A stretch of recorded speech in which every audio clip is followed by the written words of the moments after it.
Before you touch the ticket, before you step to the counter, before you reach into your pocket for your purse or lay your coins upon the table, before you let a single hope escape your lips and drift into the air as a helpless wish.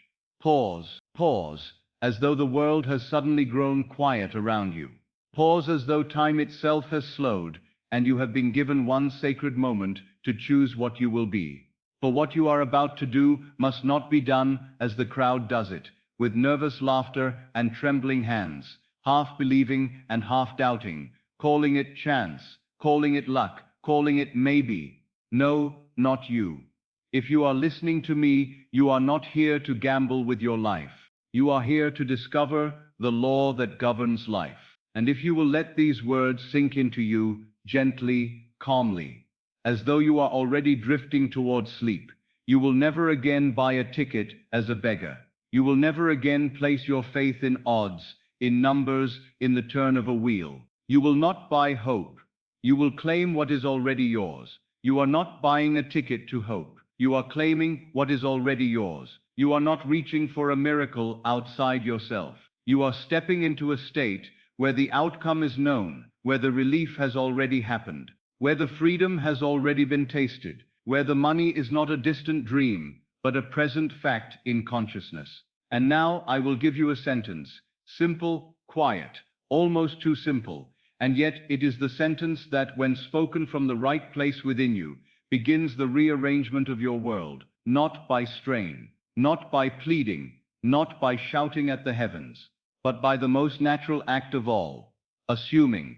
Say it silently. Say it as you would say your own name. Say it not to persuade anyone, not even yourself through force, but to declare what is already true in the only realm that creates.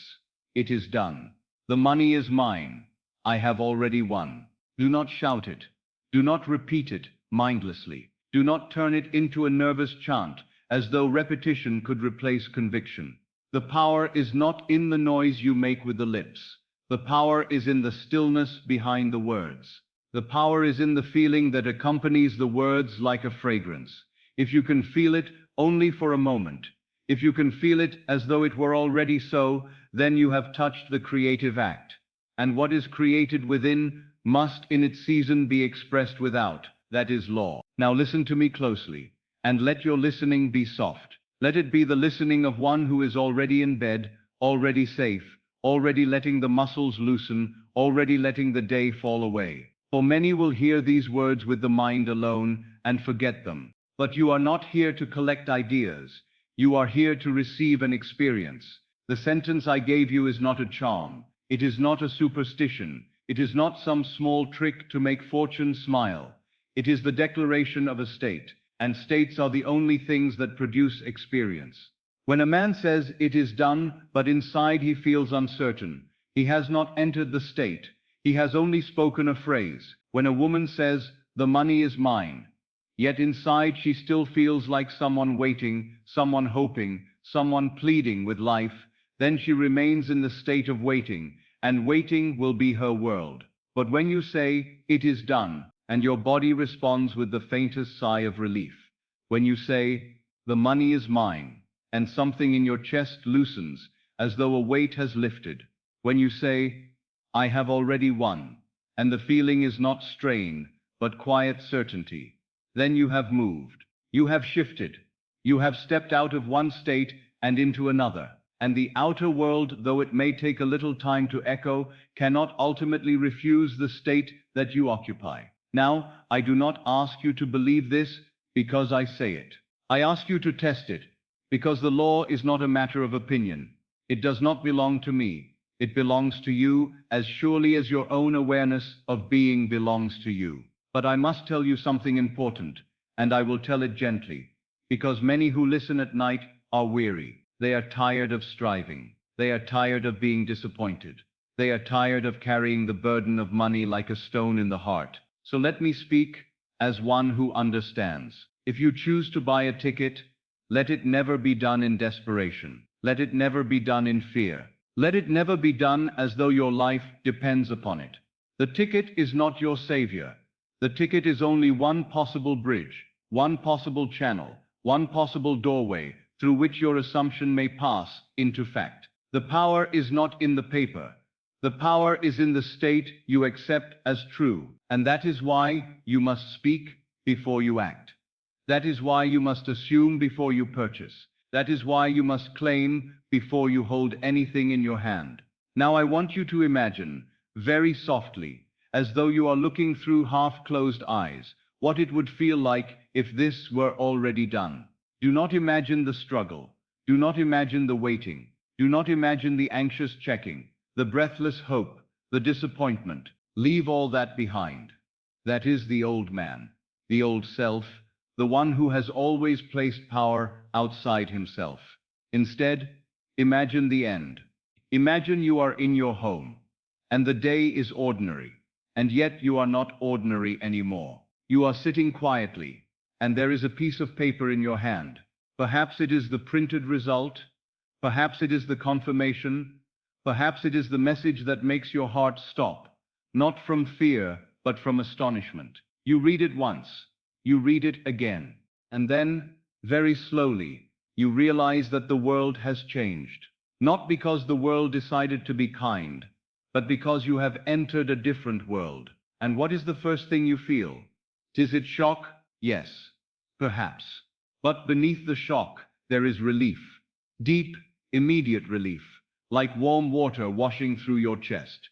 The bills that used to haunt you, they no longer haunt you. The worries that used to follow you to bed, they no longer follow you. The tightness in the stomach, it dissolves. The future that once felt heavy becomes light. And then there is gratitude, quiet gratitude, not forced, not performed, but natural. Because in that moment, you are not trying to win, you have won. Now listen to the sounds in that imaginal scene. Perhaps you hear your own voice, very softly, saying it's done. Perhaps you hear the voice of someone you love, speaking your name with disbelief and joy. Perhaps you hear the simple word, congratulations, and the word feels real, because in that moment it is real. And notice what else happens. You do not ask, how did it happen? Not at first. You do not argue with it. You do not demand explanations from life. You simply live in the feeling of having. You simply exist as the one who has received. That is the state. That is what you must enter before you ever buy the ticket. Now return, gently, to the sentence, and say it again, not as a phrase, but as the voice that belongs to that imaginal moment. It is done. The money is mine. I have already won. Feel the difference when you say it from the end. Feel the difference when the words are not reaching upward, but resting downward. Feel the difference when the words do not ask for permission, but assume fulfillment. You see, the world calls it chance. The world calls it a gamble. The world says perhaps, maybe, if I'm lucky, if the numbers align. The world worships probability and calls it wisdom. But probability is only the measure of what the crowd assumes. It is the arithmetic of common belief, and common belief produces common lives. But you are not here to live the common life. You are here to awaken to the uncommon power. The power of assuming the end as present. When you assume, you are not pretending, you are not lying, you are selecting a state. You are moving into the reality that already exists in consciousness, because all states exist, and as you occupy that state, the world begins to reflect it, as naturally as a mirror reflects a face. This is why I tell you, do not concern yourself with the numbers as though the numbers were God. Do not look at the ticket as though it held power in itself. Do not stare at the slip of paper with trembling reverence. It is only a symbol. It is only a shadow. It is only one of the many ways life may choose to fulfill your assumption. The real act, your act, happens in silence. And silence is where creation begins. Now, because many will listen to this while they sleep, I will speak in the manner of night, steady, quiet, certain. Let these words be a gentle tide moving in and out of you. You do not need to strain to listen. You do not need to grip the mind. Let the words pass through you like warm air, and let the feeling they carry do the work. Before you buy the ticket, you must become the one who has already won. Not in your imagination as a brief picture, but in your being as a settled mood. For the subconscious does not respond to clever sentences. It responds to the reality of feeling. If you want a simple measure of whether you have done it rightly, it is this: when you have assumed the end, you feel calmer, not more frantic. You feel relieved, not desperate. You feel quiet, not hurried.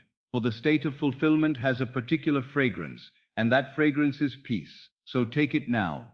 Take it gently. Let it come over you. Imagine the burden lifting. Imagine the ease in your breath. Imagine the softness in the body of one who is no longer afraid. Imagine the quiet smile that comes when you know a thing is finished. And now, very softly, as though you are already drifting, say it once more within yourself, not for display, not for effort, but as the most natural truth. It is done. The money is mine. I have already won. Now sleep in possession, and the world must mirror it. Tonight, I will give you a simple method, not a complicated ritual, not a long list of steps to memorize, not something that requires you to strain or wrestle with your mind. I will give you something you can do the moment you lay your head upon the pillow, something you can carry into sleep like a quiet secret held close to the heart. And if you will do it faithfully, gently, without force, you will begin to see your world respond in the most natural way, as though life itself were simply obeying an order. It has always been bound to obey. I want you to understand from the very beginning what we are doing tonight. We are not trying to persuade God. We are not trying to bribe fortune. We are not attempting to negotiate with some power outside of ourselves, as though we were strangers pleading at the door. We are doing something far more intimate than that. We are selecting a state, and we are allowing sleep to seal that state upon the deeper levels of our being. That is all. It sounds almost too small to be the key to great things, and yet it is the very key. You may have come to this with a restless heart. Perhaps you have been disappointed before. Perhaps you have tried to change your life through effort alone and found that effort, though noble, does not always produce the harvest you long for. Perhaps you have bought tickets, watched numbers, waited, and felt that familiar mixture of hope and dread. Tonight, I am not offering you hope. Hope is too weak, too uncertain, too easily crushed by appearances. I am offering you a way of knowing, and so I will tell you plainly what not to do, because many sabotage themselves before they ever begin. Do not beg, do not plead. Do not speak inwardly as though you are trying to convince a reluctant universe to finally take pity on you. The moment you beg, you place yourself in the state of one who does not have, and the state of not having, if persisted in, will only continue to produce its own likeness. Do not pray as a beggar. You must pray as one who has already received. Do not negotiate. Do not make bargains in your mind. Do not say, if I win, then I will be good. Then I will be grateful. Then I will finally feel safe. That is still bargaining from lack. It is still placing the end in the future. And the subconscious mind does not deal in futures. It does not reason in promises. It accepts only what you feel to be true now. The subconscious does not respond to your arguments. It responds to your state. Do not force emotion. This is a very common mistake, and it turns a beautiful practice into strain. People hear, feel it real, and they tighten their body, squeeze their eyes, press their will upon themselves, trying to manufacture a feeling as though feeling were a thing you could bully into existence. That is not the way. The feeling we speak of is not hysteria, not excitement that exhausts you, not some performance you put on for yourself. The feeling is a quiet acceptance, the natural relief that would be yours if the matter were already settled. It is the calmness of completion. If you try to force it, you have already admitted you do not have it. For if it were truly done, you would not strain. And above all, do not obsess over numbers. Do not treat the selection of numbers as though you were trying to outsmart life. The mind loves to believe that if it can choose correctly, then it can be safe. But that is not faith. That is an attempt to control the world of shadows. The ticket, the numbers, the draw, these are not causes. They are only possible pathways, possible bridges. If you make the numbers your God, you will live in anxiety, forever checking, forever questioning, forever wondering whether you chose well enough. That is not the state of the winner. That is the state of one who hopes, and hoping produces more hoping. Now let me tell you what to do. Simply, quietly, and with great tenderness toward yourself. Assume the end. That is the first thing. Do not assume the process. Do not assume the struggle. Do not assume the long road. Assume the end. If you desire to win, then assume you have won. If you desire the money, assume the money is yours. If you desire the relief and freedom that money would bring, assume that relief and freedom as your present mood. You are not trying to move the world first. You are moving yourself first, and the world must follow. Then feel it real. But remember what I mean by that. I mean, accept it as fact in consciousness. I mean, enter, for a few moments, into the inner atmosphere of being the one who has received. What would it feel like if the matter were settled? Not wild excitement that keeps you awake, but deep relief that lets you sleep. Not frantic joy that needs proof, but quiet gratitude that rests because it knows that is the feeling. And then, and this is the secret that makes the practice so powerful, sleep within it. Do not merely visit the state like a traveler looking through a window. Move in. Let sleep be the closing of the door upon the chosen state. For when you fall asleep in a state, you have given your subconscious mind a command without resistance. Sleep is the great persuader. It stills the arguments. It quiets the senses. It allows the seed to drop into the soil and remain there undisturbed. So tonight, you will not be asked to labor. You will not be asked to fight yourself. You will not be asked to maintain a rigid concentration for hours. The method is simpler than that.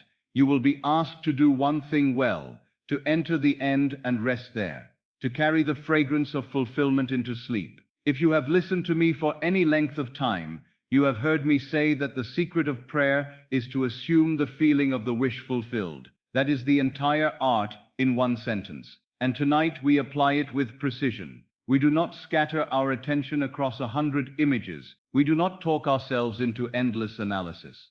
We do not argue with the senses. We simply do what a child does so naturally. We accept a reality inwardly and let it become our home. And I must say it again, because it is the foundation beneath everything that follows. This is not theory. It is law. It is as impersonal as gravity. You do not persuade gravity to work. You do not ask it to pull. It pulls because it is its nature.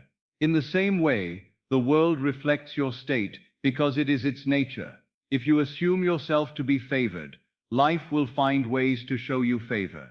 If you assume yourself to be chosen, life will begin to arrange itself as though you are chosen. If you assume you have already won, then the bridge of incidents that leads to the fulfillment must begin to form, though you may not see it at once. This is why I ask you, as you listen, perhaps already drifting, perhaps already letting the room fade, do not listen with strained attention. Let the words soothe you into certainty. Let them remind you of your own power. For the method I will give you is gentle, but it is not weak.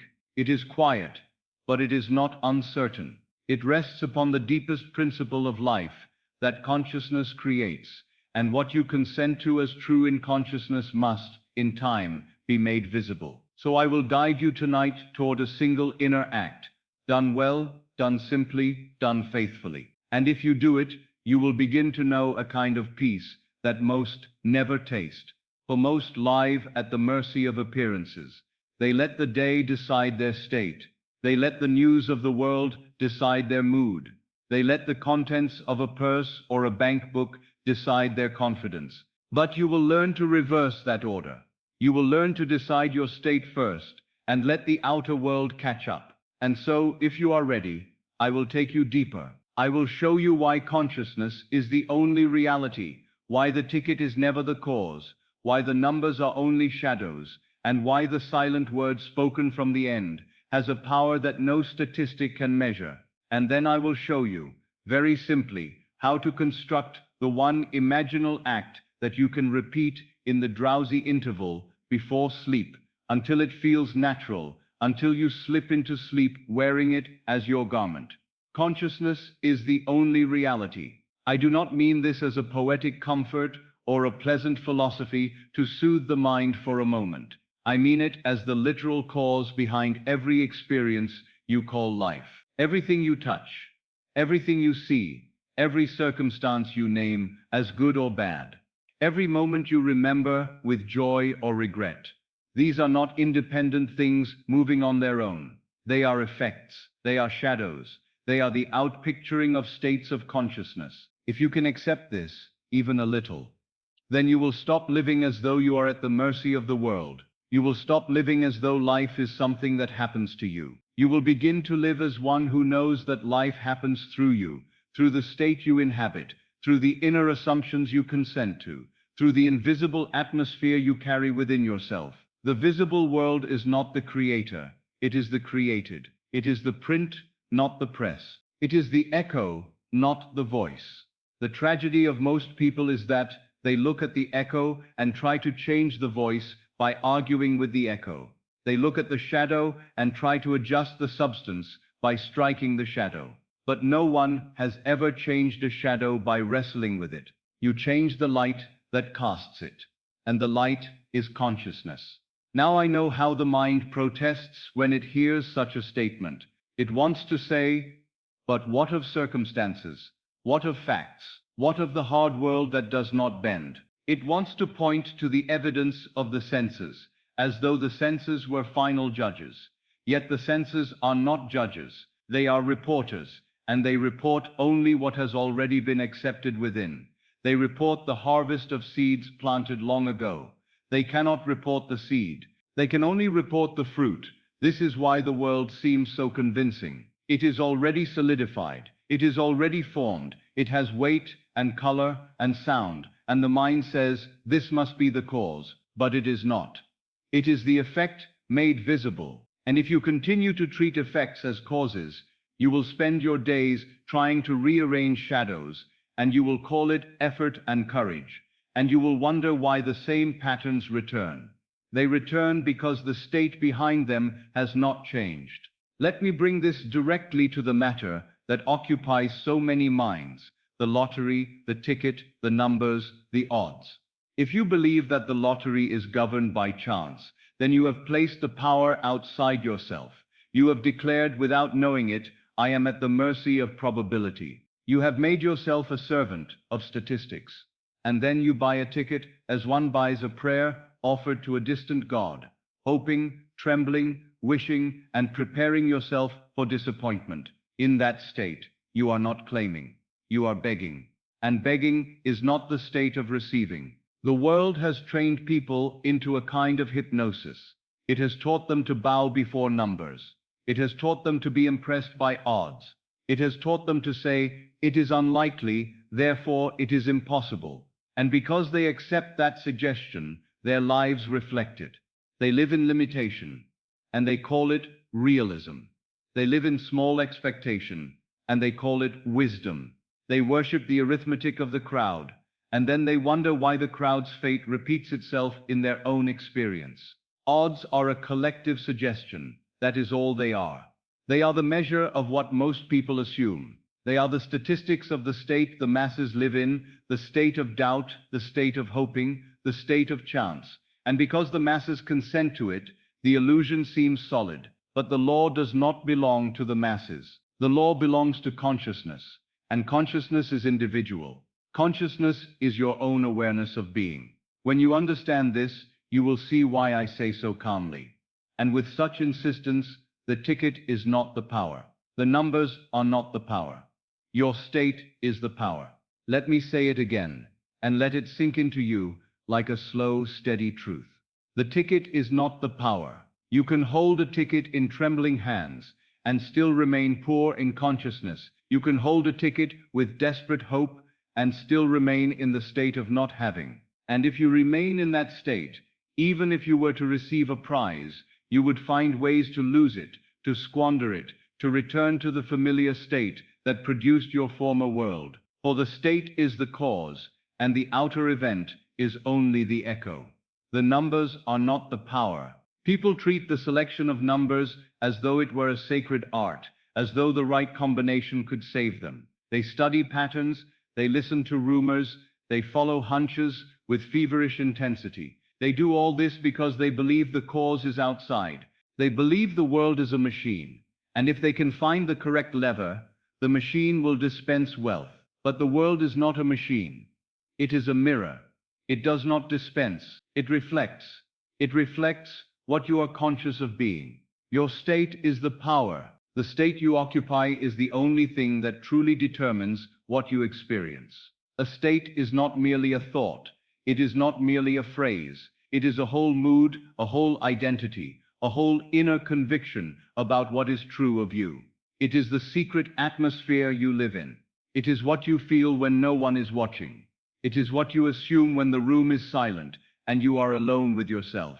And that is why two people can buy the same ticket in the same place on the same day, and yet one remains trapped in a world of lack, while the other moves into a world of increase. It is not because one is more deserving. It is not because one is favored by a capricious fate. It is because one is living in a different state. One buys as a beggar. The other buys as one who has already received. One buys with fear. The other buys with possession. One buys with a divided mind. The other buys with a single assumption. Do you see now why I am so careful? To begin with consciousness. If you start with the ticket, you will end with the ticket. You will become superstitious. You will become anxious. You will become obsessed. You will look for power in the wrong place. But if you start with consciousness, you will end with mastery. You will see that the ticket is simply a tool, a symbol, a possible bridge, nothing more. Now, if you are listening to this while you sleep, let these truths settle in you gently. Do not argue with them. You do not need to wrestle with your mind at night. Night is not for debate. Night is for planting. Night is for impressing. Let the ideas fall into you like seeds, without strain. Imagine a lamp in a room. The objects in the room take their shape and their shadow according to the light. Move the lamp, and the entire room changes. The objects remain, yet their shadows shift, their forms appear differently. The atmosphere changes, so it is with consciousness. The world you see is like the room. Your state is like the light. Change the state, and the world must reorganize itself around the new illumination. You may not see it instantly, but it is inevitable, because the world cannot do anything else. And here is where the mind must be educated. The outer world is delayed. It is always delayed. It is a faithful servant, but it is not instantaneous in the way your imagination can be. In imagination, you can have the end now. You can be the winner now. You can feel the relief now. You can hear the congratulations now. That is the realm of cause. But the outer world is the realm of effect. And effects follow causes. They do not precede them. This is why I caution you against judging by appearances. If you look at the outer world and say, nothing has changed, therefore it did not work, you have returned to the old state. You have taken your attention away from the cause and placed it upon the effect. And the effect, being the harvest of old causes, cannot at once prove the new seed. But the seed is alive beneath the soil.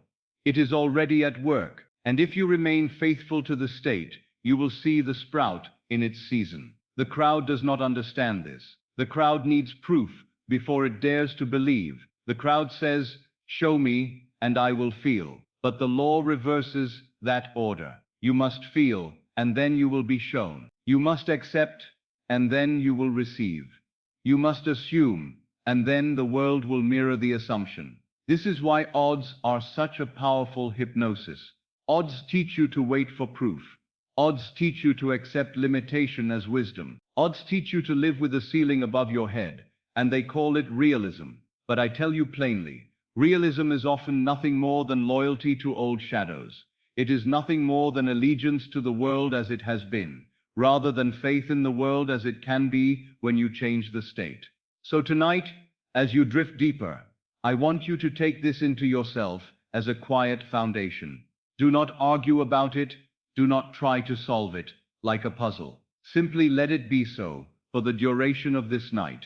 Let it be an experiment in consciousness. Say to yourself, softly, without tension, consciousness is the only reality, and feel what happens when you accept it. Feel the slight shift of power returning to you. Feel the quiet dignity of not being at the mercy of chance. Feel the calm that comes when you realize you are not begging life for permission. You are selecting life from within. And now, let the three angles settle in you, like three stones laid at the foundation of a house. The ticket is not the power. The numbers are not the power. My state is the power. Repeat them slowly, not as a chant, but as a recognition. Let each sentence land.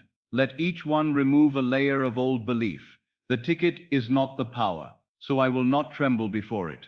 The numbers are not the power, so I will not worship them. My state is the power, so I will cultivate the state of having, the state of being chosen, the state of already winning. And if you can accept this, then what follows will be easy. For the method is not complicated. The method is simply this: enter the state of the wish fulfilled, and let sleep seal it. Assumption is the acceptance that it is already so. That is the mechanism. That is the secret.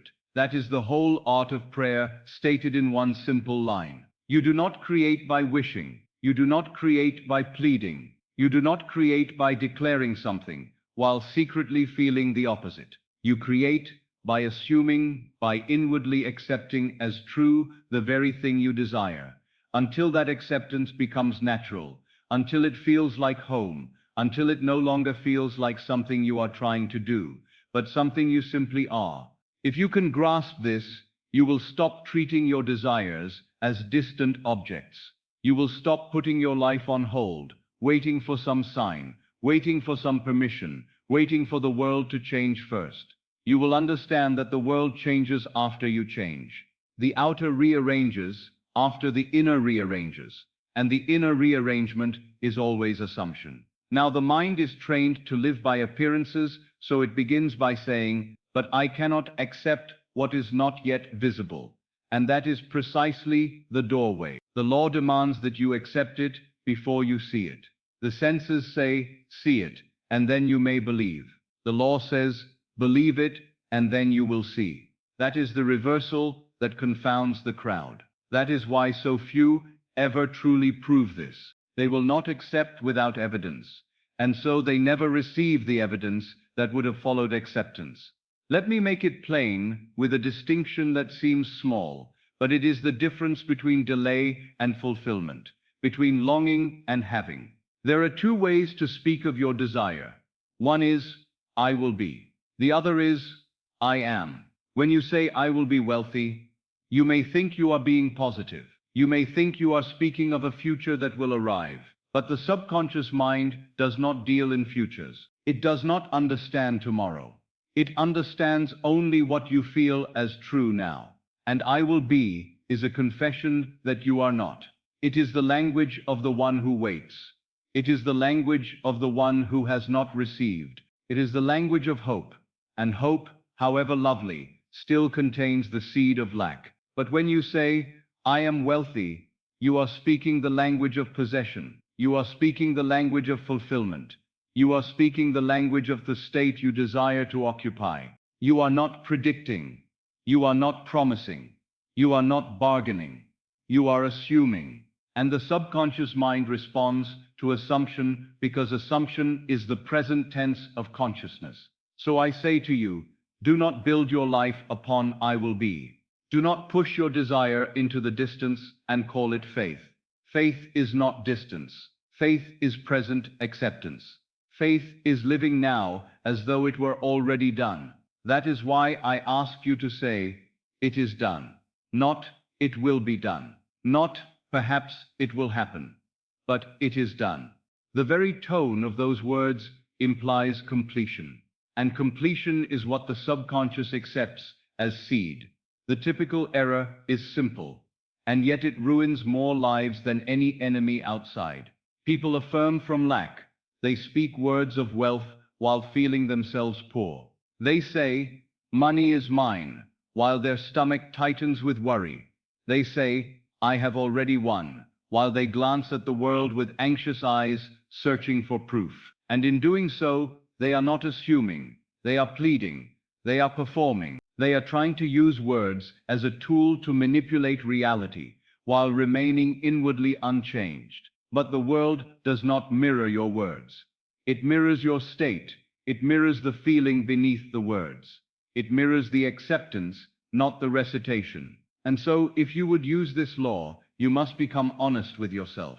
When you say, I am, what do you feel you are? What do you quietly consent to as true? What is the mood you return to when you are alone? Assumption is not effort. Assumption is not strain. Assumption is a surrender into a new identity. It is stepping out of one garment and putting on another. And at first, that new garment may feel strange. It may feel too fine for you. It may feel unnatural. And that is the test. You must wear it until it becomes natural. For what is natural to you is what will be expressed in your world. Now you may ask, but if I assume and it feels false, am I not deceiving myself? You are not deceiving yourself. You are selecting. You are selecting from the infinite states that exist. You are selecting the state you would rather live from. And the moment you select it and remain faithful to it, it begins to harden into fact. It is not a question of whether it begins as false. Every assumption of a new life begins as false to the senses. It begins as contradiction. It begins as daring. But if persisted in, it becomes the very truth. Your senses will one day report. I want you to hear that line as though it was spoken directly into the quiet chamber of your mind. An assumption, though false, if persisted in, will harden into fact. That is not poetry. That is law. It is the law by which every change is brought about. It is the law by which a poor man becomes wealthy. A lonely woman becomes loved. A sick man becomes well. It is always the same. A new state is assumed inwardly. Then the outer world, being only shadow, is forced to conform. Let me give you a small story, in the manner I have always taught, for stories enter where argument cannot. There was a man I knew who found himself with very little. His work had dwindled. His purse was light. His obligations were heavy. And he did what most do. He measured his life by the evidence of his senses. He looked at his lack and called it reality. He spoke of his lack to his friends. He went to bed with his lack. He woke with his lack. And so lack remained his world. He came to me not as one seeking amusement, but as one genuinely tired, as one who had reached the end of his own methods. He said, I do not know what to do. There is no way forward. And I asked him a question that seemed too simple for the seriousness of his situation. I said, if your problem were solved, what would you feel? He looked at me as though I had not understood. He wanted me to tell him what work to do, what person to persuade, what opportunity to chase. But I repeated the question, if it were solved, what would you feel? And slowly he admitted the truth. He said, I would feel relief. I would feel peace. I would feel as though I could breathe again. And I said, then you must assume relief. You must assume peace. You must not wait for money to give you the feeling. You must give the feeling to yourself, and money will come as the shadow of the feeling. Now at first he resisted. He said, but that would be pretending. And I answered, no, it is praying. Prayer is not pleading with God. Prayer is the acceptance of the end. Prayer is assuming the feeling of the wish fulfilled. So he agreed to try, not with enthusiasm, but with the quiet determination of a man who has nothing to lose. That night, as he lay in bed, he did not picture 1,000 details. He did not attempt to see the entire future. He did one small act. He imagined himself sitting at his table, opening a letter, and seeing within it a sum of money that erased his immediate burden. He did not strain. He did not force. He simply repeated that little scene softly, and he allowed the feeling of relief to rise as though it were already true. And when the relief came, even faintly, he whispered within himself, it is done. He fell asleep in that mood. Now the next day did not explode with fireworks. The sun rose as it always rises. The streets looked the same. But something had changed in him. He moved through the day with a different inner speech. He caught himself before he complained. He refused to rehearse failure. When fear rose, he returned to the end, returned to the feeling of relief. He did not beg life. He assumed life. Within days, he received a communication from a person he had not thought of in months. A simple message, an invitation to meet. That meeting led to another, and through a chain of events that seemed ordinary on the surface, an opportunity opened, and with it came money, first enough to ease his immediate burden, then more as the bridge continued to unfold. He told me later, it felt as though the world had quietly turned in my favor. And I said, the world did not turn in your favor. You turned within yourself, and the world, being only the mirror, had no choice but to reflect the turn. Do you see the nature of the bridge? It did not come as a trumpet blast. It came as a natural sequence of incidents, so natural that if he had not been awake to the law, he might have called it luck. But it was not luck. It was the outer movement compelled by the inner assumption. That is how this law operates. You do not dictate the bridge. You do not force the means. You do not need to know the how.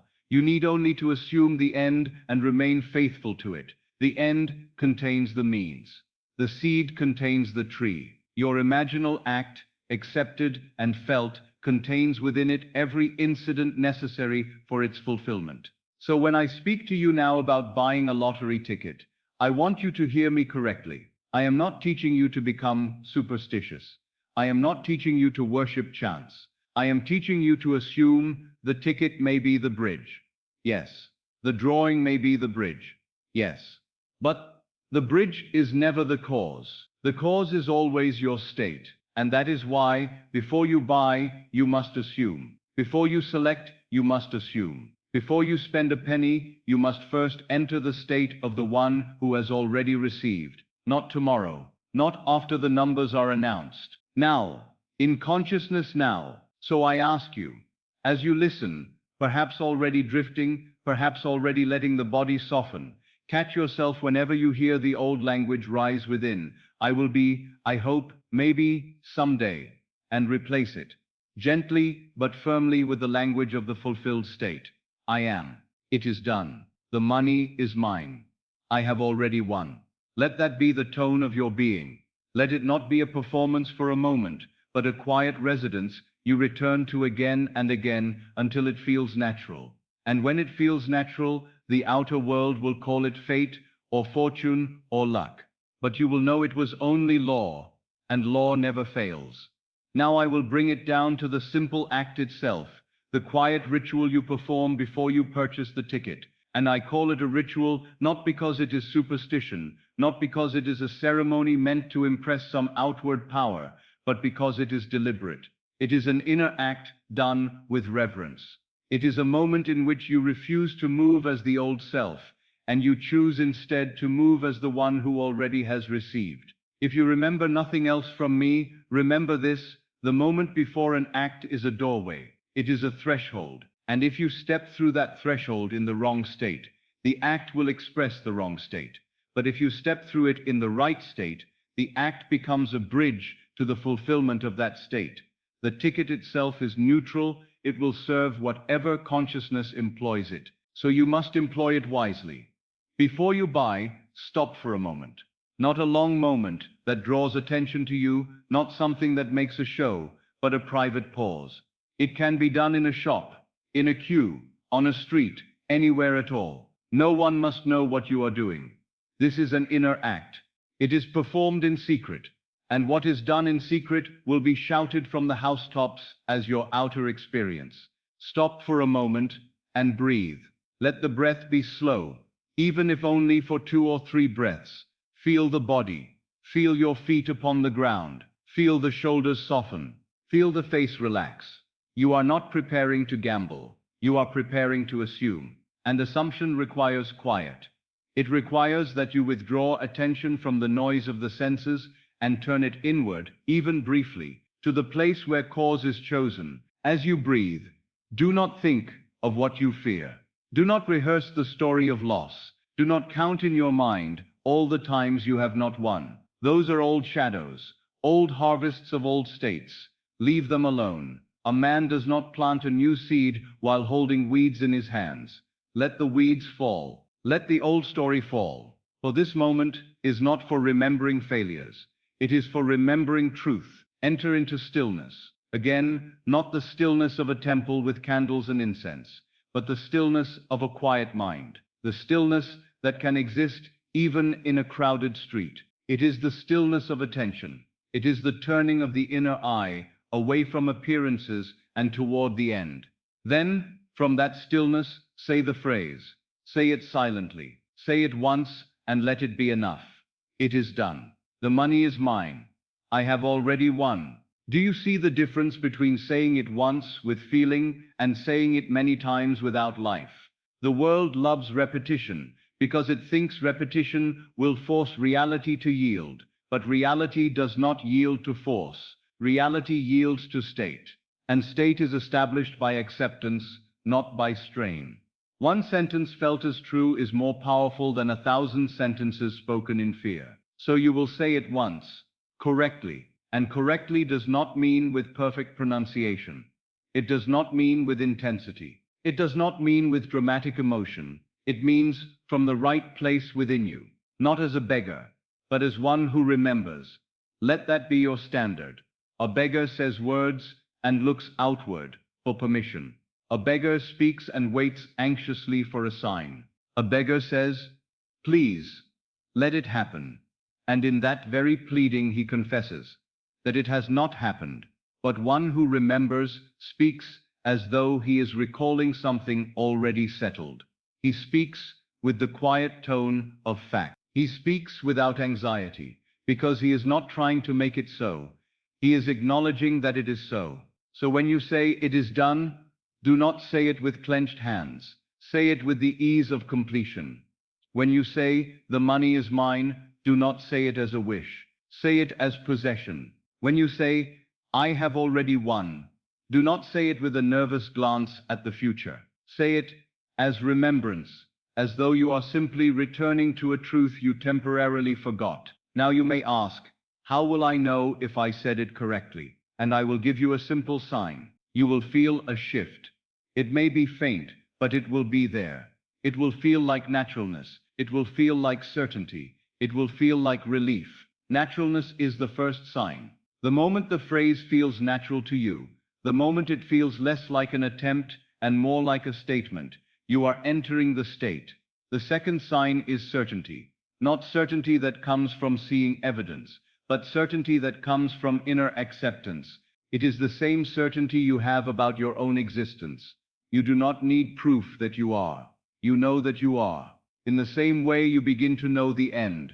You begin to know quietly that it is done. And the third sign is relief. Relief is the perfume of the fulfilled desire. Relief is the body's response to completion. When a burden is lifted, the body knows it before the mind can explain it. The shoulders soften, the breath deepens, the stomach unclenches. This relief is not something you force. It arrives naturally when you truly touch the state of having. So say it once and feel for that relief. If it comes, even slightly, you have done it. If it does not come at first, do not condemn yourself. Simply return to the stillness, breathe again, and say it once more, not rapidly, not anxiously, but gently, as though you are stepping into a garment. Then, stop. Do not keep chasing the feeling. The chase implies you do not have. You are not chasing. You are assuming. And when the phrase has been spoken in that manner, when the relief has touched you, when the certainty has begun to settle, then you move calmly. This is important. Many people do the inner act, then ruin it immediately by rushing, by fretting, by checking, by speaking doubt the moment they leave the counter. They plant a seed and then trample the soil with anxious feet. Do not do that. When you move, move as the one who has already done the work. Move as the one who has already placed the order with life. Move as the one who knows the bridge will form. You may still buy the ticket. You may still choose numbers, but you will do it differently. Now, you will do it without worshipping the act. You will do it without giving it power. You will do it as one who has already received, letting the outer act be what it is, a simple motion in the world of shadows, reflecting a decision already made in consciousness. And after you have purchased it, do not keep touching it with fear. Do not keep picking it up and staring at it as though it must convince you. The ticket does not convince you. Your state convinces you.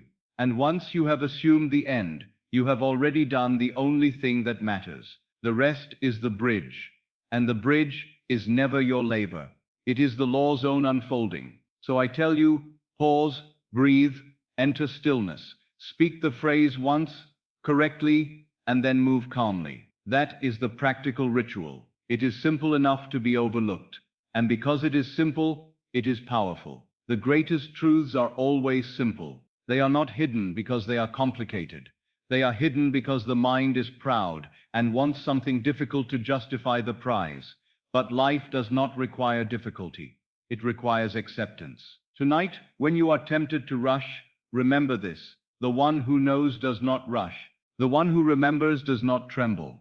The one who has already received does not beg. He moves quietly, certain that the world must mirror the state he has assumed. And if you can do this before you buy, then the ticket becomes what it was always meant to be. Not a desperate hope, but a bridge of incident through which your already established assumption can take on visible form. Now let me show you how to construct the imaginal act itself, the little scene you will carry into the drowsy interval before sleep. This is where many go wrong. Not because the law is difficult, but because the mind loves to complicate what is meant to be simple. It wants to see the whole story, to control every step, to plan the bridge before the bridge appears. But the imaginal act is not a moving picture show meant to entertain you. It is a seed. And a seed is always small. Choose a scene that is brief, and choose it after the fact. Do not imagine the buying of the ticket. Do not imagine the drawing itself. Do not imagine the long procession of events, the newspaper report, the excitement, the crowds, the questions, the journey from one place to another. Leave all that alone. That is the means, and the means are not your business. The means belong to the law. Your business is the end. So you choose a scene that would only be true if you had already won. A scene that implies the fulfillment is already accomplished. That is the secret. If the scene could happen while you were still hoping, it is not the right scene. If the scene could take place while you were still waiting, it is not the right scene. The scene must carry within it the unmistakable implication. It is finished. And now, I give you the rules of gold, the rules I have always used, and the rules that never fail when applied faithfully.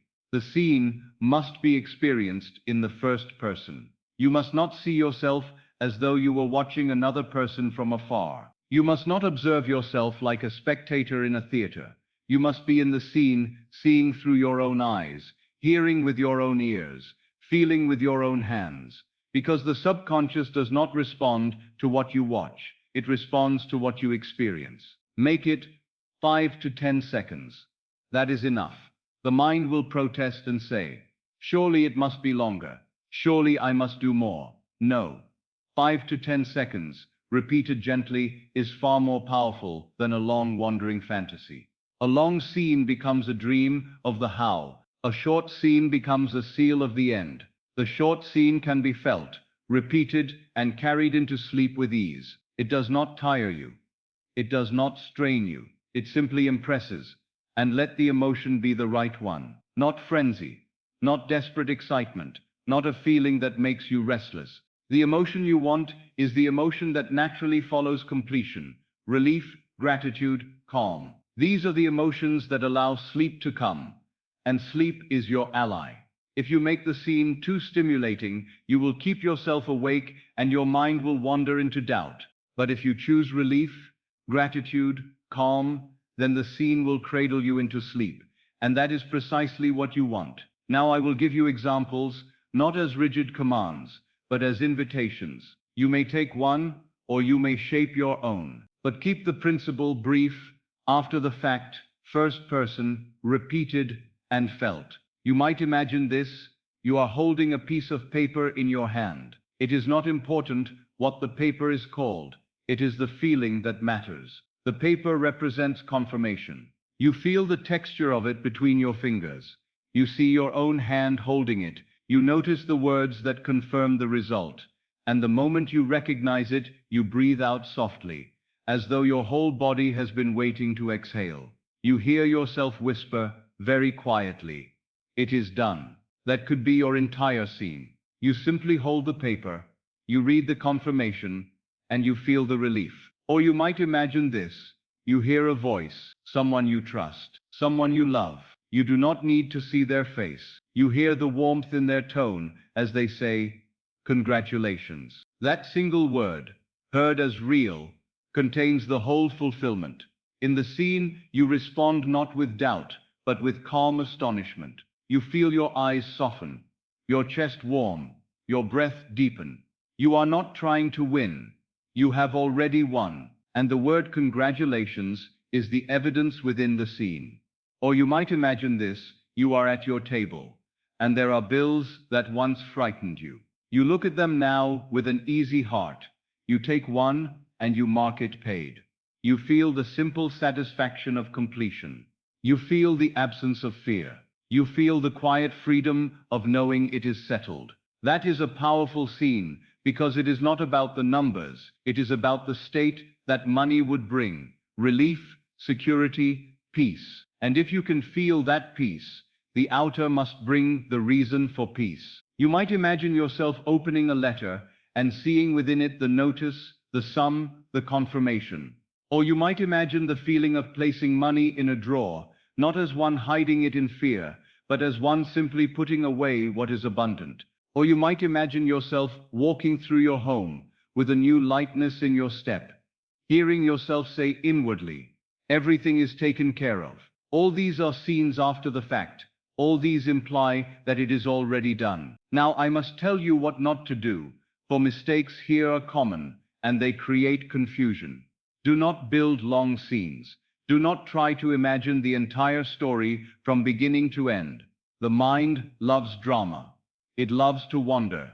It will take you through 100 possibilities, and with each possibility, it will introduce doubt. It will ask, how will this happen? When will this happen? Through whom? Which numbers? Which day? And before you know it, you are no longer in the end. You are in the means. You are no longer in possession. You are in waiting. That is the very state you are trying to leave. Do not fill the scene with too many details. You do not need to imagine the exact amount, the exact method, the exact location, the exact manner of announcement. The subconscious does not require your cleverness. It requires your feeling. Too many details make the mind restless, and the scene becomes brittle. Keep it simple. Keep it like a single breath. And do not, under any circumstance, make the scene about how it happens. Do not imagine yourself choosing the right numbers, hoping you have guessed correctly. Do not imagine yourself studying patterns, calculating, striving. That is not the end fulfilled. That is the old man at work. The end fulfilled is already received. The end fulfilled is already celebrated. The end fulfilled has already brought relief. So you must decide what you truly want. Do you want paper? Do you want numbers? Or do you want what those things represent? If you want freedom, then imagine freedom. If you want relief, imagine relief. If you want ease, imagine ease. And if you want the thrill of being told, "You have won," then hear those words and feel the truth of them. Now, when you have chosen your scene, you will do one more thing. You will repeat it. Not with effort, not with strain, not like a man trying to force a door open, but gently, like rocking a child to sleep. You repeat the scene as though it were a lullaby. 5 seconds, 10 seconds, again. Again, each time letting the feeling deepen, each time letting it become more natural. If you find your mind drifting, do not scold yourself. Simply return to the scene. Return to the one act. Hold the paper. Hear the congratulations. Mark the bill paid. Feel the relief. Return again and again until the scene begins to take on the tones of reality. And when it begins to feel real, sleep will come. And that is perfect. For to fall asleep in the scene is to plant it. It is to seal it. It is to impress it upon the subconscious without resistance. You may ask, how will I know when it is impressed? You will know by the naturalness of it. You will know when you stop trying and start simply experiencing. You will know when the relief comes, when the calm comes, when gratitude begins to rise without you forcing it. That gratitude is a sign. It is the fragrance of possession. It is the quiet proof that, inwardly, you have accepted the end. And do not be troubled if you fall asleep quickly. You do not need hours. You do not need great strain. A short scene, truly felt, carried into the borderland of sleep, is enough. 5 minutes of true acceptance is worth more than an hour of mechanical repetition. The subconscious is impressed by reality, not by time. It receives the feeling of the end as seed, and once the seed is received, it begins at once to build the bridge of incidents that will lead you to its fulfillment. So tonight, choose your scene. Keep it short. Keep it after the fact. Keep it in first person. Let the emotion be relief, gratitude, calm. Repeat it gently until it feels real, and let sleep take you while you are still in it. And when you wake, do not return at once to the old state. Carry the fragrance of the scene with you into the day. Do not discuss doubt. Do not rehearse loss. Keep the inner tone of having, even if faintly. The outer world will catch up. It must, for you have planted the end, and the end, once planted, will outpicture itself. Now we come to the most sacred doorway you pass through each day, and yet it is so familiar that most treat it carelessly. I speak of the moment you are going to sleep, not sleep as mere rest for the body, but sleep as the portal through which the unseen impression passes into the deeper mind and begins to take form as your experience. There is a tender interval each night when you are not fully awake and not yet asleep. You know it well. The body grows heavy. The breath becomes slow and gentle. The thoughts begin to drift, not with sharp edges, but like clouds moving across a quiet sky. The room seems farther away. Sounds soften, and the mind, so argumentative by day, grows less eager to debate. In this interval, the senses begin to quiet, and that is why it is powerful. By day, the senses are loud. They say, look at the facts, look at the evidence, look at what you have and what you do not have. And because most people have been trained to believe the senses are the final authority, they bow to that report. But at night, as you are slipping towards sleep, the senses loosen their grip. They are no longer shouting their testimony. They are fading. And as they fade, the deeper mind becomes receptive. Think of it as you would think of soil. In the heat of the day, the earth may appear dry and hard on the surface. But in the quiet of evening, when the sun has lowered and the air has cooled, the earth becomes ready to receive the seed. So it is with you. In the bustle of the day, your mind resists. It argues. It questions. It insists. But in the quiet of the drowsy state, you become soil ready to receive. And what you place into yourself at that moment, what you feel as you drift, becomes the instruction. The deeper mind accepts. It does not judge it. It does not question it. It receives it. And because it receives it, it must express it. That is why sleep is not only rest. Sleep is the nightly act of creation. Whether you do it knowingly or blindly. Most people fall asleep in the mood of their troubles. They carry the day into the night like a heavy garment. They rehearse arguments. They count bills. They worry about tomorrow. They imagine disappointment. And then they wonder why tomorrow looks so much like yesterday. They do not realize they have been planting the same seed, night after night. They have been feeding the deeper mind the feeling of lack, and the deeper mind faithfully produces more lack as their experience. But you will not do that. If you are listening to my voice now, you are here to learn to sleep in possession. That is the phrase I want to live in you. Sleep in possession. Do not sleep in hope. Do not sleep in fear. Do not sleep in struggle. Sleep in possession, as one who already has the thing desired, as one who has already received, as one for whom the matter is finished. Now the instruction is simple, and yet it demands gentleness. Carry the feeling into sleep, not the struggle. Do you hear the difference? Many try to carry effort into sleep. They try to hold the mind like a fist. They try to force an image, force a sensation, force certainty. That is struggle. And struggle is the state of not having. Struggle is the confession that it is not yet done. But you will carry the feeling, and the feeling is the state. The feeling is the inner atmosphere of completion. The feeling is relief. The feeling is gratitude. The feeling is calm, certainty. Carry that into sleep, and you have done the work. So when you lie down, do not begin by fighting the day. Begin by letting the body become still. Let the limbs grow heavy. Let the breath deepen. Let the shoulders fall. Let the forehead soften. You are not preparing for battle.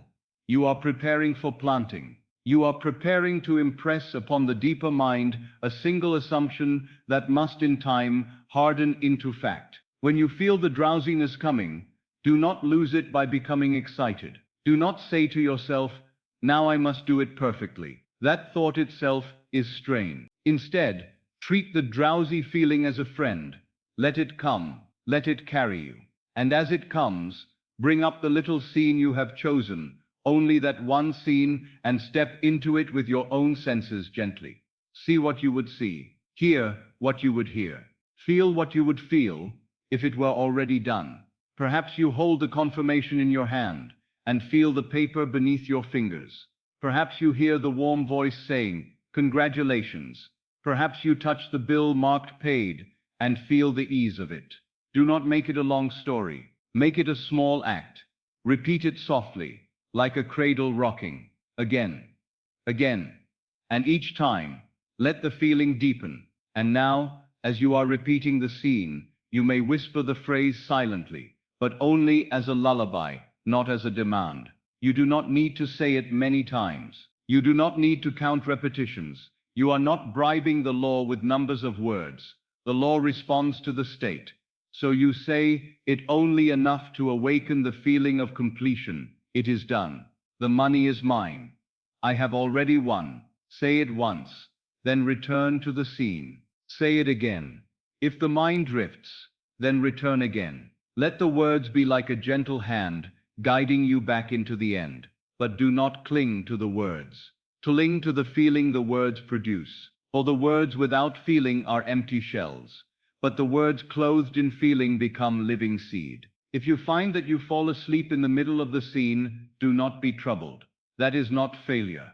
That is success. For the moment you fall asleep while still feeling the end, the impression passes into the deeper mind without resistance. It is received, and what is received must be expressed. Now there is a great secret hidden in the very nature of sleep. When you are drowsy, you are less critical, you are less argumentative. The mind that says, "This is impossible," is quieter. The part of you that measures life by statistics is fading. The deeper part, the receptive part, the part that takes an impression and makes it flesh, stands open. This is why a single imaginal act before sleep can outweigh hours of daytime effort. By day, you may imagine and then immediately contradict your imagining with doubt. By day, you may say, "It is done," and then turn to the world and say, "But it is not done." And the deeper mind receives the contradiction. But at night, if you enter the end and fall asleep there, you do not give the mind time to argue. You do not give the senses time to shout. You simply plant. So I tell you, do not treat bedtime as an ending. Treat it as a beginning. The night is not merely the closing of the eyes. It is the opening of the workshop. It is the hour when you can choose the world you will wake into. And if you are listening to this while you sleep, let my words guide you softly into that choice. You do not need to keep yourself awake to understand. Understanding is not the highest power. Feeling is. You may drift. You may sink. You may fall asleep while these ideas are still moving through you like a gentle stream. That is perfectly well. Let the stream carry you. Let the feeling of possession be the last thing you hold. So once more, I will give you the whole instruction in a single sentence you can remember even when you are half asleep. Carry the feeling into sleep, not the struggle. Carry relief, not effort. Carry certainty, not anxiety. Carry gratitude, not pleading. Carry the end, not the means. And if you do this, you will begin to notice something subtle in your days. You will feel different. You will respond differently. You will no longer tremble before circumstances. You will no longer worship appearances. And because your inner state has changed, the outer world must in time arrange itself to match. Sleep in possession, and the world must mirror it. That is not a promise. That is the nature of the law. Now I must speak to you about what happens after you have done the imaginal act. After you have carried the feeling into sleep. After you have planted the seed. For this is the place where many fail, not because they did not plant, but because they could not leave the seed alone. They plant with one hand, and they dig with the other. They impress the deeper mind at night, and then they contradict it by day. And then they wonder why the harvest does not appear. So I say to you very simply, do not dig up the seed. If a man goes into the earth, places a seed, covers it, and then returns each morning to pull back the soil and stare into the darkness, he will disturb the process. He will break the tender beginnings before they can take root. The seed does not need his anxious checking. The seed needs time and undisturbed faith. It needs water, yes, but not the water of worry. It needs the gentle water of persistence. When you have assumed the end and fallen asleep in it, you have done the act. Your work is finished in the realm of cause. The outer world is now in the realm of effect, and effect follows cause in its own appointed way. The bridge of incidents begins the moment the seed is planted, but it is built in secret. And because it is built in secret, the senses will not be able to report it at once. The senses will show you the old harvest for a time. They will show you yesterday's evidence. They will show you what has not yet shifted. And here is the test. Will you return to the old state because the senses present the old shadow? Or will you remain faithful to the new state because you know you have planted? The next day you may wake and feel a temptation to check, to measure, to ask, did it work? Is anything happening? Have I ruined it? That voice is not wisdom. That voice is the old man, the old state, still trying to claim you. It is the state of waiting, the state of anxiety, the state of not having. And if you yield to it, you return to it. If you return to it, you water it. And whatever you water grows. So what do you do when doubt comes? You do not fight it. You do not wrestle with it. You do not give it dramatic attention. You do not call it powerful. You simply return to the end, quietly, without argument, without strain. Just as you would return your hand to the railing if you felt yourself unsteady on a stair. You return to the end by remembering the feeling you carried into sleep. You remember the relief. You remember the calm. You remember the quiet certainty. And you slip back into that inner atmosphere for a moment. Not as a desperate attempt to fix something, but as one who is simply returning home. If the doubt says nothing has changed, you do not answer by scanning the world for proof. You answer by turning inward and saying, it is done. And you say it not as a chant, but as a recollection. You remember that the seed has been planted. You remember that the deeper mind has received the impression. You remember that the bridge is already forming, whether you see it or not. If the doubt says, perhaps you did it wrong, you do not argue with it. You simply return to the end again. You bring up your little scene for a moment. You hear the congratulations. You feel the paper in your hand. You breathe the relief of completion, and you let that be enough. You see, the power of persistence is not in constant effort.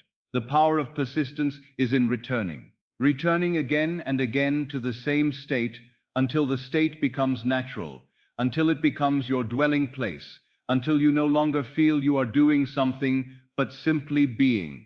This is what most misunderstand.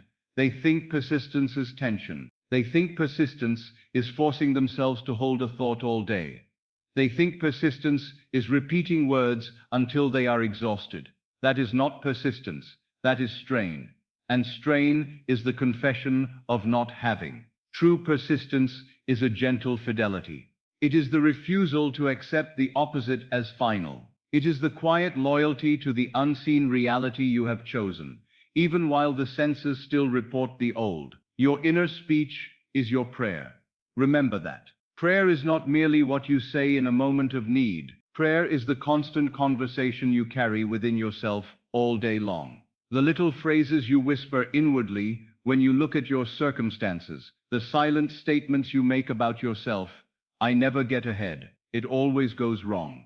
I'm not the one who wins. These are prayers, and they are answered.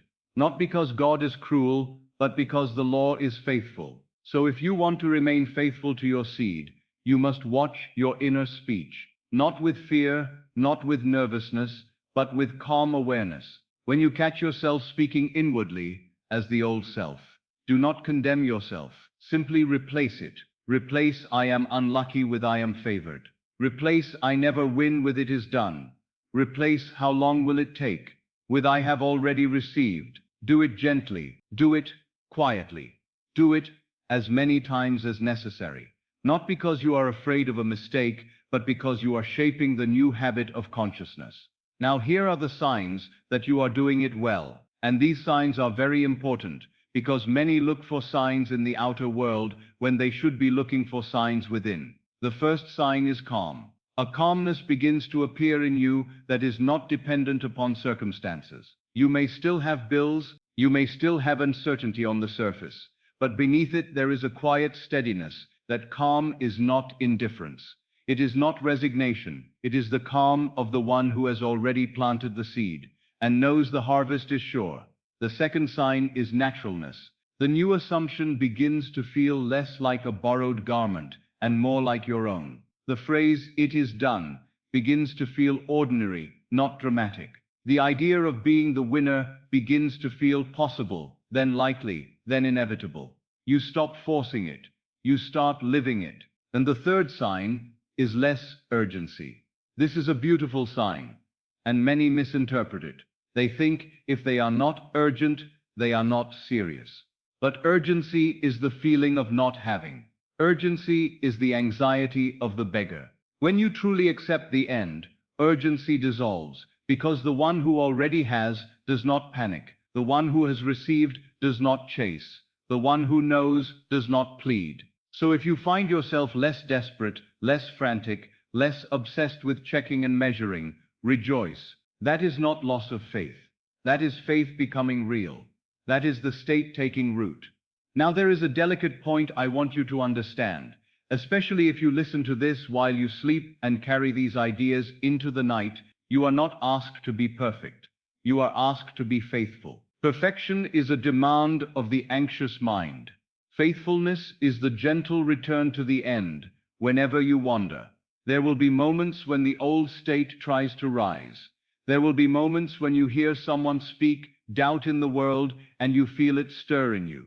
There will be moments when you see something that seems to contradict your assumption. These moments are not failure. They are opportunities to choose again. Each time you choose the end over appearances, you strengthen the new state. Each time you return to your imaginal scene and feel relief again, you water the seed, and the seed grows. Do not make the mistake of living with a watch in your mind. Do not say, "It must happen in a day, it must happen in a week." Time is not your concern. The moment you assumed, the seed was planted. The moment you felt it real, the bridge began.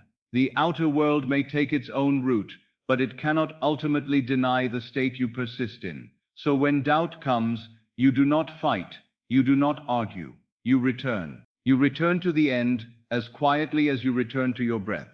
You return to the state of having, you return to the feeling of relief, you return to the words that carry the feeling. It is done. The money is mine. I have already won. Say it within yourself, only enough to restore the feeling. Then go on with your day. Move calmly, speak gently. Live as one who has planted a seed and trust the law that governs all growth. Do not dig it up, let it unfold. And if you can do this, if you can persist without obsession, you will begin to see the world respond in ways so natural you may almost overlook them. A conversation here, an opportunity there, a nudge, a meeting, a letter, a change. One day you will look back and realize the bridge was forming the whole time, while you were learning the one art that makes all things possible, the art of remaining faithful to the end. Now I must speak to you of something that, if you understand it, will save you from disappointment and from the great mistake of abandoning your assumption too soon. For many do the imaginal act, and then they wait for it to appear in the exact form they imagined. They say, "It must happen this way. It must come through the lottery.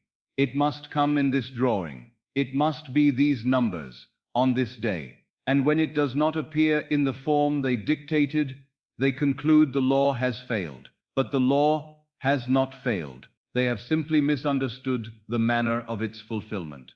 Between the assumption and its visible expression, there is a natural sequence of events. I call it the bridge of incidents. It is not mystical thunder. It is not a sudden flash that announces itself as miracle.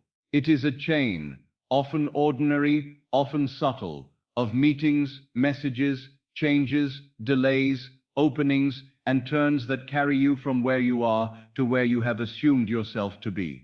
The bridge is built by the deeper mind, by the wisdom within you that sees connections your reasoning cannot see, and it is always the straightest path to the end you have accepted, even if it does not look straight from the limited view of the senses. If you can grasp this, you will stop demanding that life fulfill you in the one narrow channel your mind insists upon. You will stop policing the how. You will stop watching the clock.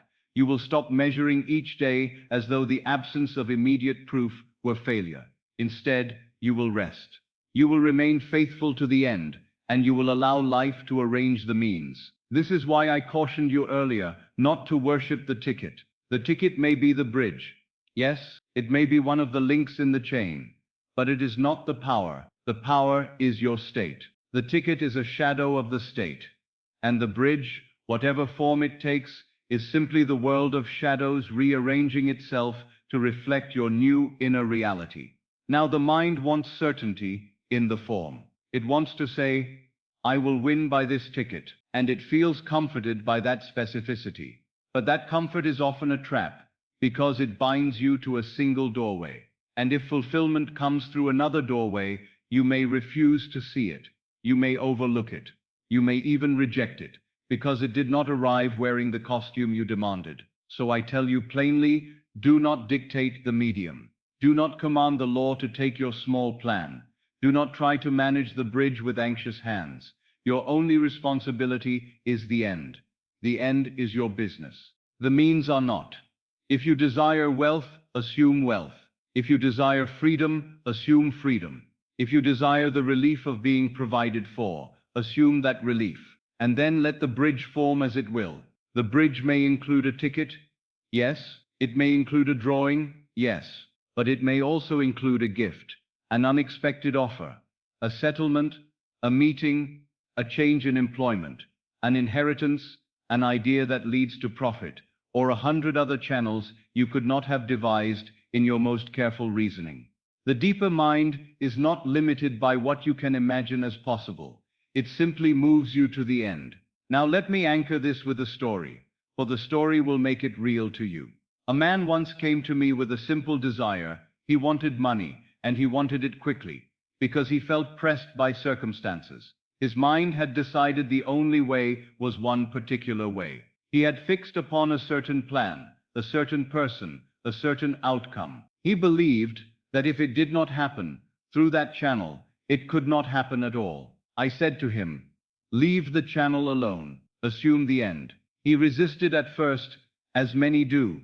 He said, "But I need to know how." And I answered, "No, you do not. You need to know the end." I asked him, "What would you feel if the money were already yours?" And he told me, "I would feel relieved. I would feel safe.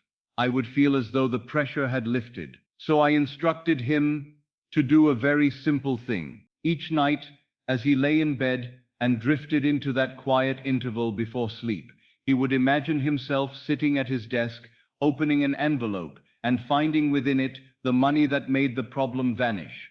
Not a long drama, not a complicated scene, just the opening of the envelope, the sight of the sum, and the wave of relief that followed. He would feel that relief as though it were present, and he would whisper, "It is done." He did this faithfully. And then the next day, nothing looked different. The same streets, the same faces, the same concerns. And because his mind had been trained to judge by appearances, he was tempted to give up, but he persisted. He returned to the end each time the old anxiety rose. He did not fight, he simply returned.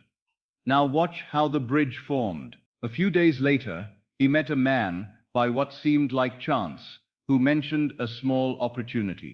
It did not look like the end. It looked ordinary. It looked unrelated. If he had been obsessed with his original plan, he would have dismissed it. But because he had learned not to dictate the medium, he followed it calmly. That meeting led to another meeting.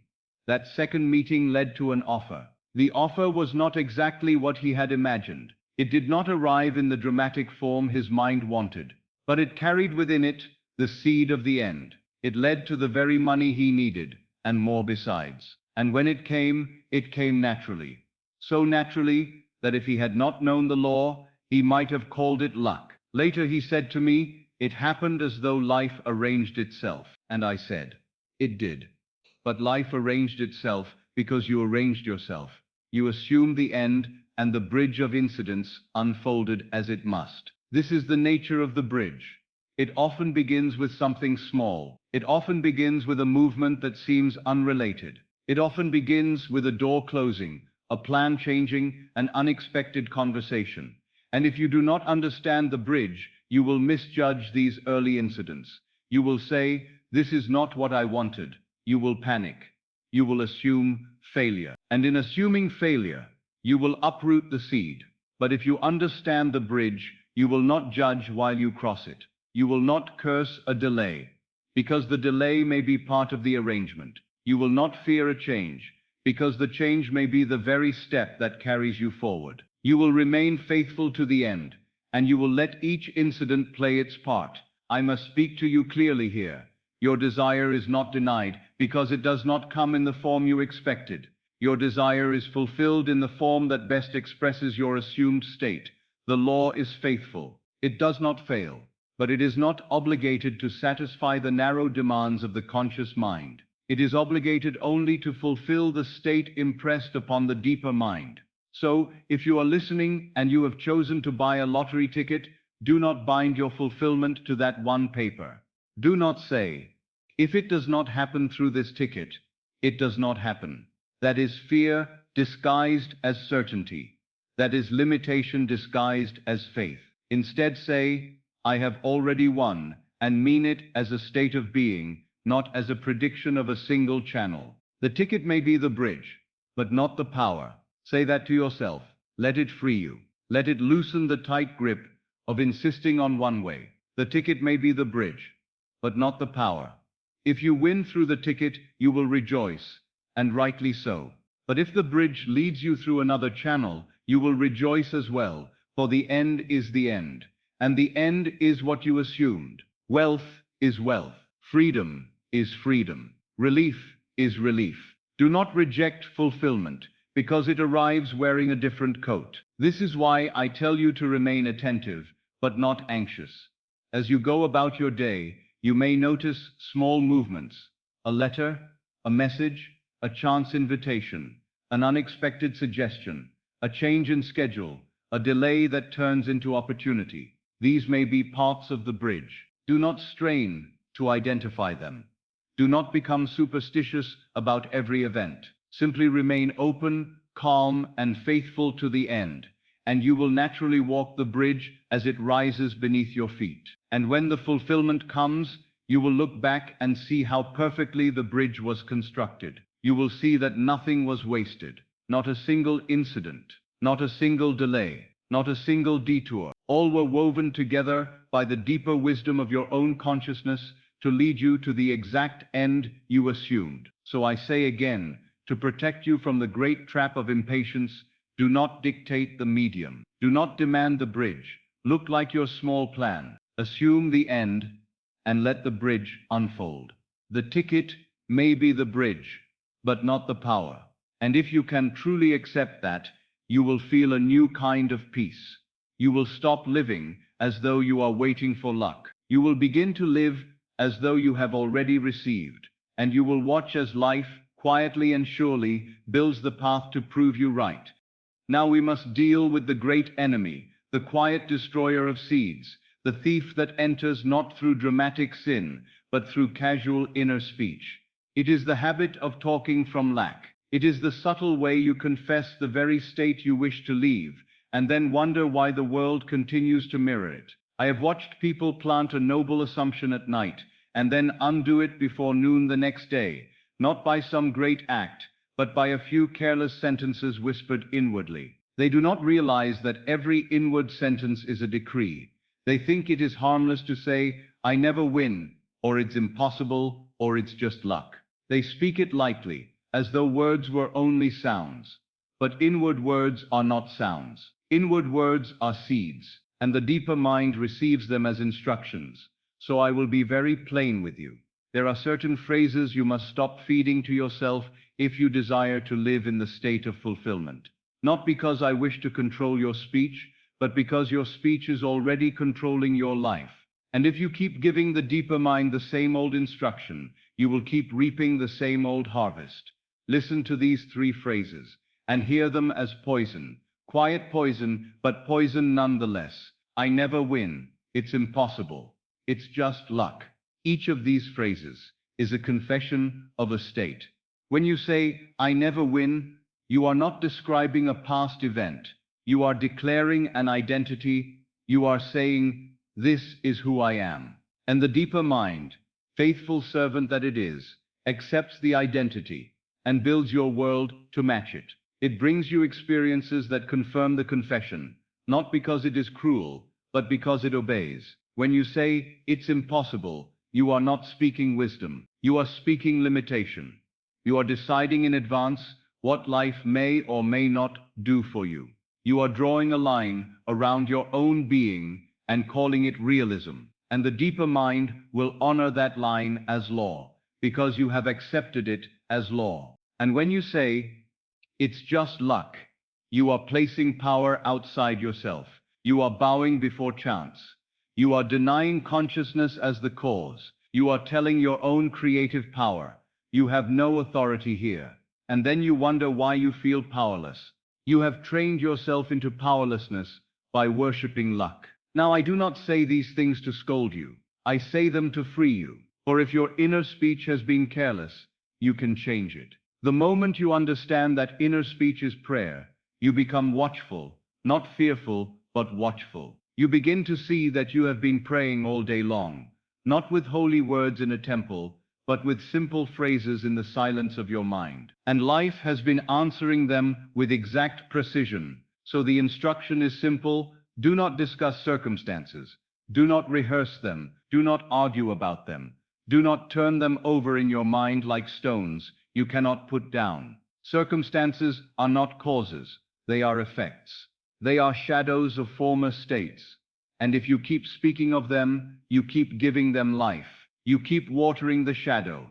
You keep returning to the old state. I know the mind will say, but I must be practical. I must face the facts. There is a difference between handling a necessary matter in the world and living in a constant inner conversation about it. You may pay a bill without giving it your soul. You may attend to duties without confessing lack. You may move through the day with intelligence without ever speaking as the victim of the day. When you discuss circumstances inwardly, you do more than acknowledge them. You affirm them. You give them creative power. You reinforce them as reality. And because consciousness is the only reality, what you reinforce in consciousness is what you continue to experience. So I ask you to become very simple. Become almost childlike in your inner speech. When the old phrases rise, do not entertain them. Do not argue with them. Do not explain them. Simply replace them. The replacement is not complicated.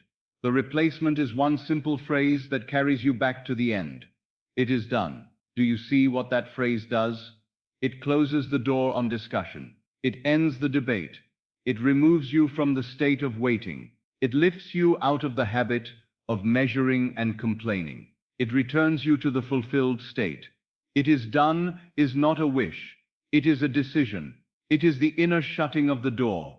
So when the mind says, I never win, you answer, it is done. When the mind says, it's impossible, you answer, it is done.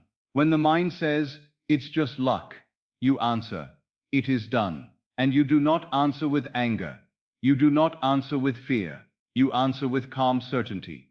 As one who has already planted, as one who has already assumed, as one who remembers. If you will do this, you will find that the old inner speech loses its power. It is like a habit that has been fed for years. If you stop feeding it, it weakens. At first, it may return again and again, simply because it has momentum. But each time it returns, you do not follow it. You do not ride it into the old state. You step off and return to the end. Now there is another way people destroy the state, and it is subtler still. They speak of the desire in the future tense. They say, maybe someday. If I could just, I hope it happens. These are not evil words, but they are words of delay. They keep you outside the end. They keep you in longing, and longing, if persisted in, produces more longing. So you must watch not only the negative phrases, but the weak phrases, the phrases that keep the door half open. Close the door. It is done. This is why I said to you earlier, say the phrase once, correctly, and move calmly. Do not keep returning to the counter of your mind to ask, has it happened yet? That is digging up the seed. That is living in lack. Instead, live as one who has already received. And when you catch yourself speaking as the old self, return to the end with this one phrase. It is done. Now if you are listening as you drift towards sleep, let this settle in you as a gentle instruction for tomorrow. You do not need to wake and fight the day. You simply need to guard your inner speech. You need to keep your prayer consistent. You need to stop confessing what you do not want. The world is always eavesdropping on your inner conversation, because the world is your consciousness made visible. It does not respond to what you say for others to hear. It responds to what you say to yourself. That is why two people can speak the same polite words outwardly and yet live in entirely different worlds. Their inner speech differs. Their assumptions differ. Their states differ. So take hold of the inner tongue. Do not let it speak carelessly. Let it speak as the one who has already received. Let it speak as the one who is already chosen. Let it speak as the one who lives in the end. And when it wanders, bring it back gently. It is done. In time, you will notice the change. You will notice that you no longer feel the same urgency. You no longer feel the same dread. You no longer feel the same helplessness. The old phrases will feel strange on your tongue, even inwardly. You will begin to sense that they do not belong to you anymore. And that is the sign that a new state is becoming natural. So I leave you with this. Do not discuss circumstances. Do not rehearse lack. Do not feed the old confession. Replace it at once, quietly, without drama, with the fulfilled decree. It is done. And if you will persist in that inner simplicity, you will keep your seed protected. You will keep your state intact. And the outer world, being only shadow, must in its season conform. Now we come to something deeper than winning a single prize.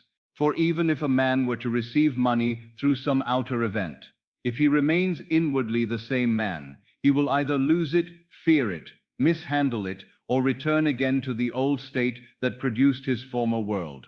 The outer event may change for a moment, but the state will recreate itself.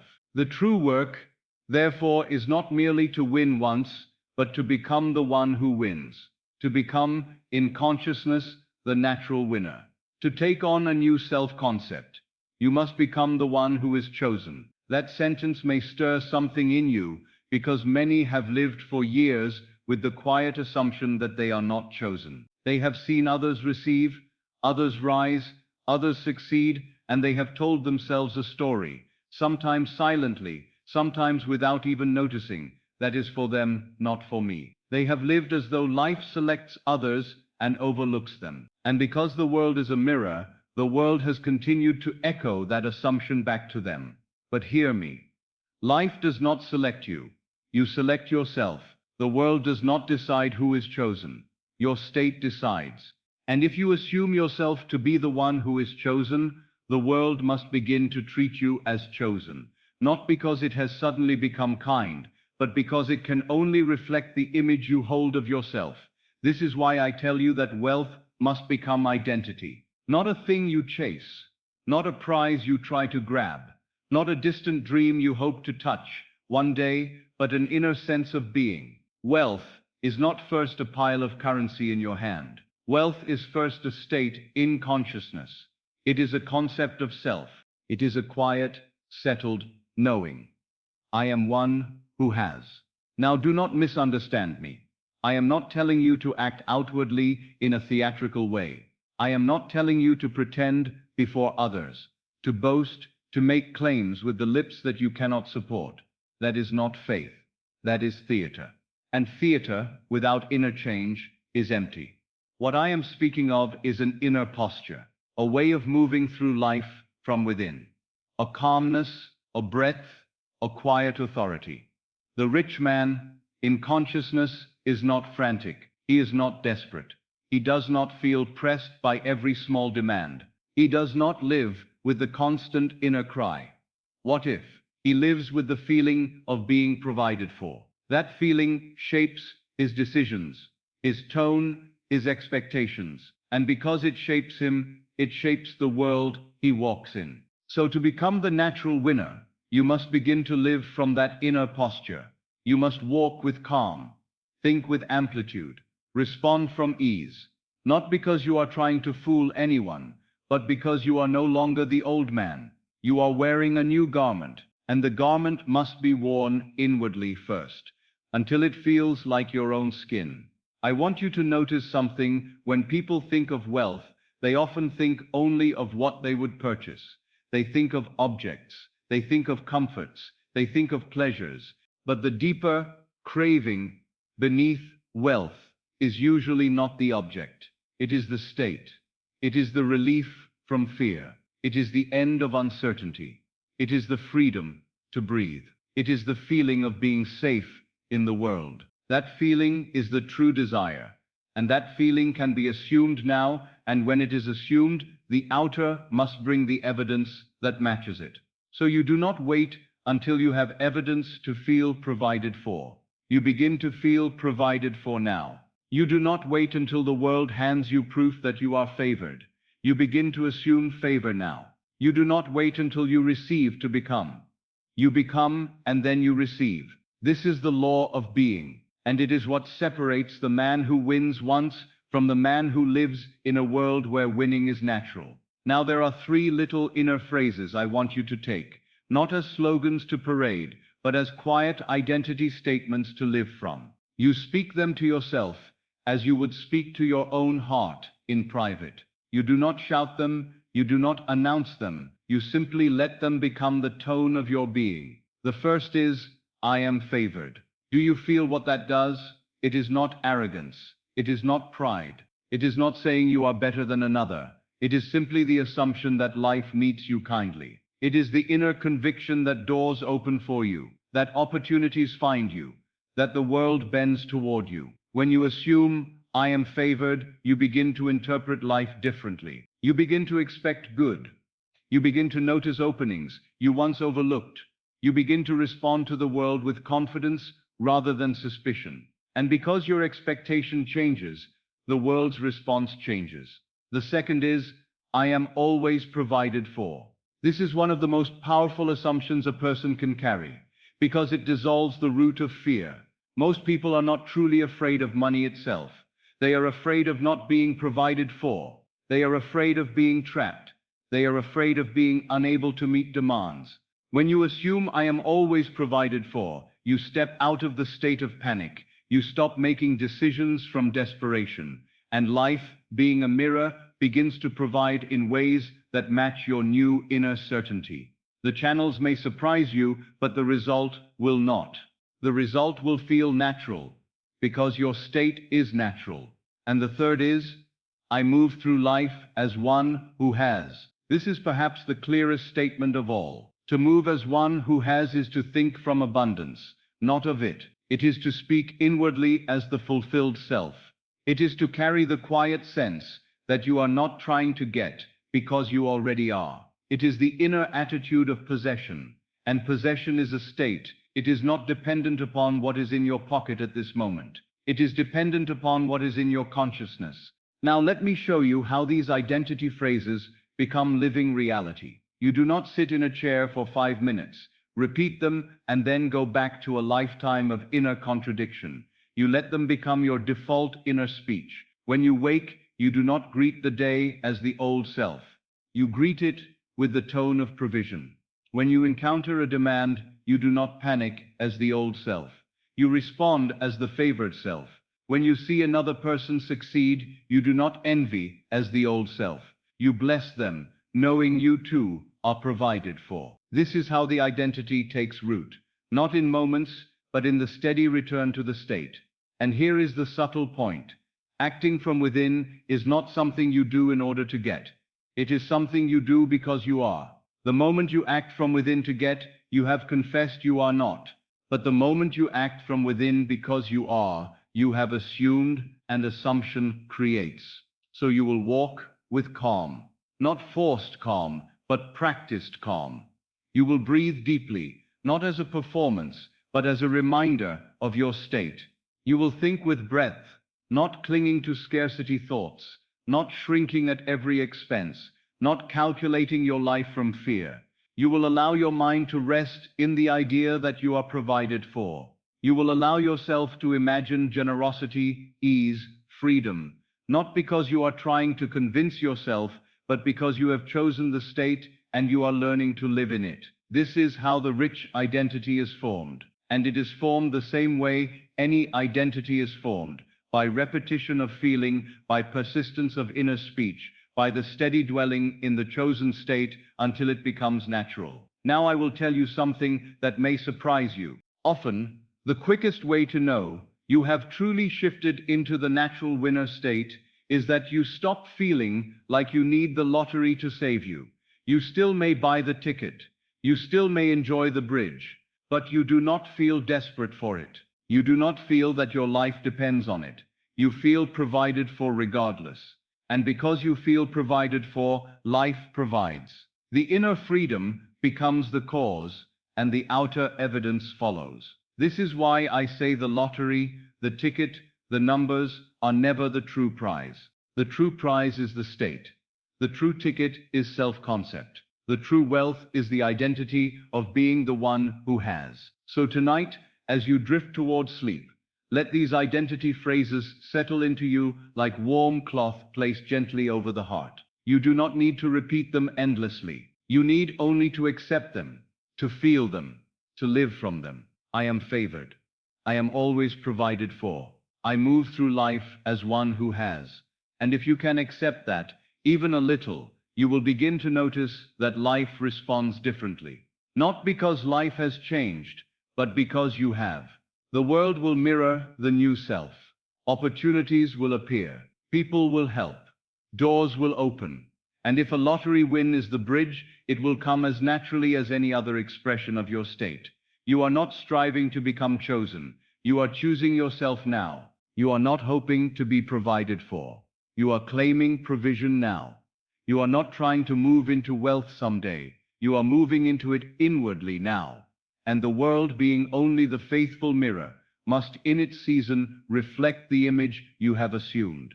Now, because I ask you to live by something that the senses often deny at first, I will give you a way to build faith that is not blind and not borrowed. I do not want you to take my word for anything. I want you to prove it in your own life.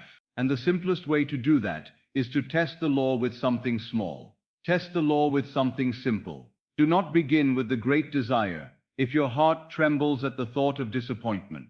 Begin with a small desire, something that carries little emotional weight, something you can imagine easily and release without strain. For the law is not different for small and great. It is the same law. And once you see it work in the small, you will have a foundation strong enough to stand upon when you assume the great. The mind loves to say, "This is too big. This is too unlikely. This cannot happen. But when you prove the law in a small thing, the mind loses its argument. It cannot claim impossibility when it has seen inevitability. And so I say again, prove it first. In the small. Let the small be your ladder, your stepping stone, your quiet witness. Choose something ordinary. Perhaps you desire to receive a letter, some communication that would please you. It need not be dramatic. It can be a letter from a friend, a note, a message of approval, a word of good news. Choose it as you would choose a small flower to hold in the hand. Then, as you drift into sleep, imagine the moment you receive it. See your own hand holding the envelope. Feel the texture of paper. Hear yourself say softly, "How wonderful!" And let the feeling of satisfaction be real. Fall asleep in that little scene, and then go about your days without digging up the seed. Or choose a small sum of money. Not a fortune, not a mountain, but a modest sum that would feel pleasant and natural. Imagine yourself holding it, counting it, placing it where you keep your money. Feel the ease of receiving it. Do not imagine labor or struggle. Imagine only having. Let the feeling be calm and ordinary, as though it were already yours. Then sleep in possession of that state, or choose a simple encounter. Perhaps you desire to meet a certain person, or to run into a friend you have not seen, or to receive a kind invitation. Imagine the meeting. Hear the voice. Feel the handshake or the embrace. Hear the words exchanged. Keep it brief, and let it imply that it has happened. Sleep in that scene, and let the bridge form. Or choose an opportunity. Something modest. A chance to do a small piece of work. A small opening that would lead to more. A gentle doorway. Imagine yourself saying, "This worked out perfectly," and feel the quiet satisfaction of it. Again, do not imagine the how. Imagine the end. You see, these small tests do two things. They show you that imagination truly does precede experience, and they teach you how to handle your mind. They teach you not to strain. They teach you not to wait anxiously. They teach you how to assume and rest. They build in you the one quality without which the great desires remain only dreams. Confidence in the law. And let me tell you something you may not have noticed. When you perform a small test, you begin to see how often you have been imagining without knowing it. You begin to recognize that your fears have been imaginal acts too. Your worries have been scenes repeated in the mind. Your anxieties have been assumptions accepted as truth. And because you accepted them, life outpictured them. When you see this, you become careful. You become deliberate. You stop letting the mind wander into disaster. You begin to guide it toward fulfillment. So do not despise small things. The world often laughs at small tests and calls them childish. But the child is closer to the secret than the learned man who cannot believe without proof. The child imagines naturally. The child assumes naturally. The child lives in the end without apology. And that is why I say, when you test the law in the small, you are returning to that childlike simplicity that is the doorway to all creation. Now the law is the same for small and great. I want you to hear that again, slowly, as though it were a bell sounded in the quiet chamber of your mind. The law is the same for small and great. If imagination can bring you a letter, it can bring you a fortune. If it can bring you a small sum, it can bring you a large sum. If it can bring you a meeting, it can bring you a life-changing connection. If it can arrange a small opportunity, it can arrange the greatest of opportunities. The only difference is not the law. The difference is your own willingness to accept the great as naturally as you accept the small. So when you prove it in the small, do not stop. Let the proof encourage you. Let it strengthen you. Let it become a foundation. And then, when you turn again to the lottery, you will not approach it as a trembling gambler. You will approach it as one who knows the law works. You will say, "I have already proven this. I have already seen imagination outpicture itself. Therefore, this too must obey." And if you are listening at night, perhaps already drifting, I want you to choose one small test now, gently, without effort. Choose it, and imagine the end for a few moments. Then let it go. Let sleep carry it.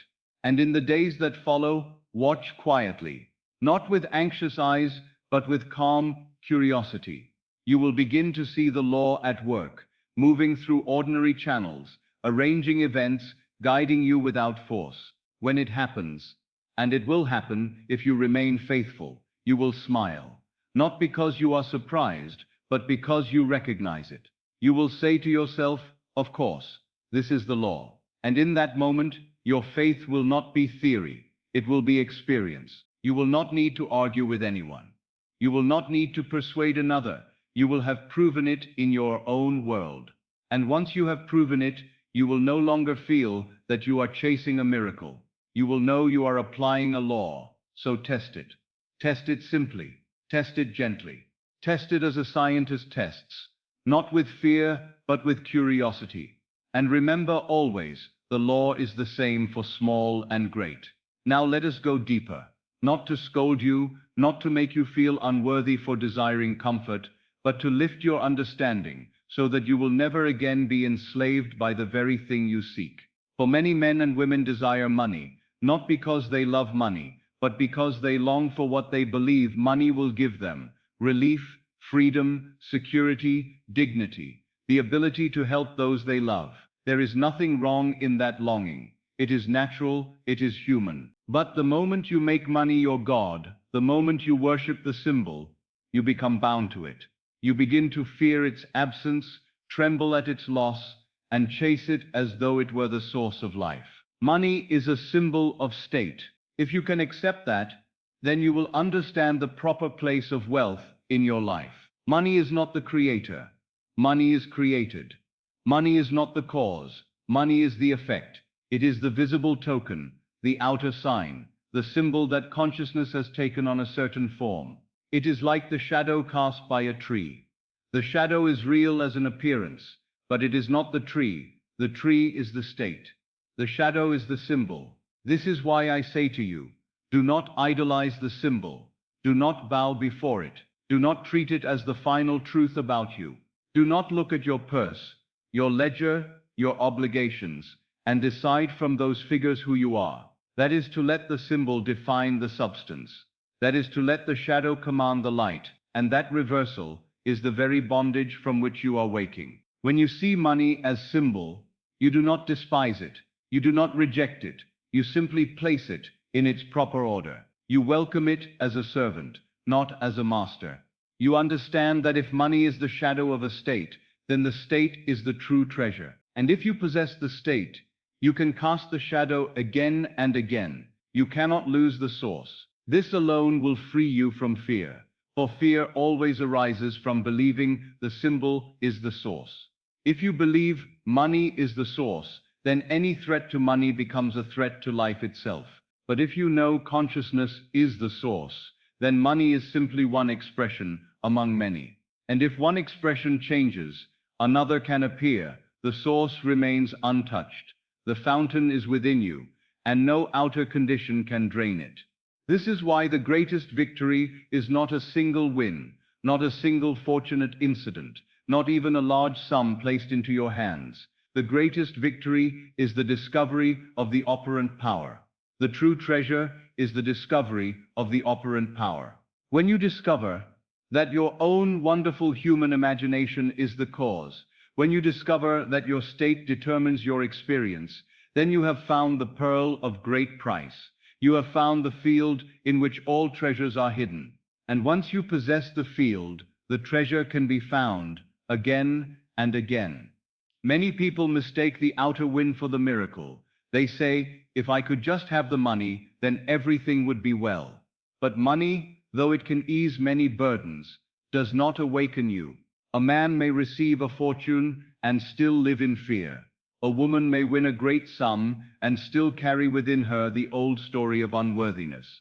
Without the discovery of the operant power, money remains a symbol without understanding. It may come and it may go. It may comfort for a season, and yet it cannot satisfy the deeper hunger of the soul. But when you discover the operant power, you gain something that cannot be taken. You gain mastery. You gain the knowledge that you are not the victim of chance. You are not the prisoner of circumstance. You are not at the mercy of numbers. You are the one who chooses states. You are the one who plants seeds. You are the one whose inner feeling hardens into fact. That knowledge changes everything, because it returns you to your rightful place as cause. So when you desire money, desire it with wisdom. Desire it as a symbol, not as a god. Say to yourself, money will come, because I know the state from which money flows. And then go to the state. Live in the state. Sleep in the state. Let the state be your dwelling place, and the symbol will follow.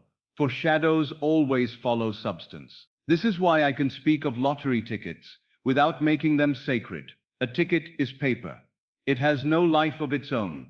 It becomes meaningful only because people have invested it with belief. They have turned it into an idol of chance. They have made it into a little god that might bless or curse them. But you will not do that. You will see it as a bridge at most, a symbol at most, a channel at most. And because you do not worship it, you will be free. Now listen carefully, for there is a quiet transformation that happens when you stop idolizing money. You become less frantic. You become less desperate. You stop chasing. You begin to allow. You begin to live with a new sense of dignity, because you know the source is within. And this very freedom, this very calm, often becomes the quickest path to the outer manifestation. Because the state of calm provision is the state of wealth. The state of desperation is the state of lack. When you cease worshipping the symbol, you step into the state that produces the symbol. And then, naturally, the symbol appears. You may wonder why this sounds almost mystical, almost like a secret hidden beneath the surface of ordinary life. It is mystical only because it is inward. It is hidden only because the world teaches you to look outward. But the entire scripture, when read rightly, points to this truth, that the kingdom is within, that the power is within, that the creative name is I am, and that whatever you attach to I am becomes your world. If you attach I am to poverty, then money remains a distant idol. If you attach I am to wealth, then money becomes a natural reflection. But in both cases, money is the symbol, not the source. So I ask you, as you listen, perhaps already resting, perhaps already drifting, let your desire for money be purified into something stronger than craving. Let it become understanding. Let it become the desire to know your own power. Let your heart say, I desire freedom. Let it say, I desire relief. Let it say, I desire the ability to give and to live with ease. And then recognize that the true way to those things is not the worship of paper, but the assumption of state. The great danger of idolizing money is that it keeps you outside yourself. It makes you feel small. It makes you feel dependent. It makes you say, if only the world would give me this, then I can live. But when you know money is symbol, you reverse it. You say, I will live in the state of having, and the world will give the symbol that matches it. This is why I urge you, when you do receive, receive as one who understands. Do not say, I cannot believe it, as though you were shocked that life could be kind. Say instead, inwardly, of course, this is what my state produces. Not with arrogance, but with quiet recognition. For that recognition protects you. It keeps you from falling back into the old story. It keeps you aware that the source is within, and the symbol is merely the echo. And so, even if the lottery were the bridge, even if money came through that channel, you would not stop at the symbol. You would let it remind you of the substance. You would let it become proof that imagination creates reality. You would let it strengthen your faith, not in chance, but in consciousness. You would say, if this came, then I truly am the operant power. And if I am the operant power, then I can apply it again and again, not only for money, but for health, for love, for peace, for freedom, in every form. This is the elevated view, the epic view, the view that lifts you beyond mere acquisition into mastery, and it is not moralizing. It is not asking you to reject comfort. It is asking you to possess comfort without being possessed by it. It is asking you to hold the symbol lightly and hold the substance firmly. It is asking you to become the one who has, not the one who chases. So let this sink into you as you sleep. Money is a symbol of state. I do not worship the symbol. I possess the state. The true treasure is the discovery of the operant power. And once you have discovered that, you will walk through life with a quiet confidence that no circumstance can shake. The world may change its forms, but you will remain at peace, because you will know the source remains in you, and the symbols must follow wherever you go. Before you buy, grow quiet. Before you buy, remember that you are not reaching for hope. Before you buy, you are returning to a state. Let the day loosen its grip on you now. Let the shoulders drop, let the jaw soften, let the breath slow, as though the night itself were breathing through you. Before you buy, pause in the secrecy of your own mind. Say it silently, not to persuade anyone, not even to persuade yourself by force. Say it silently, as one who remembers. It is done. The money is mine. I have already won.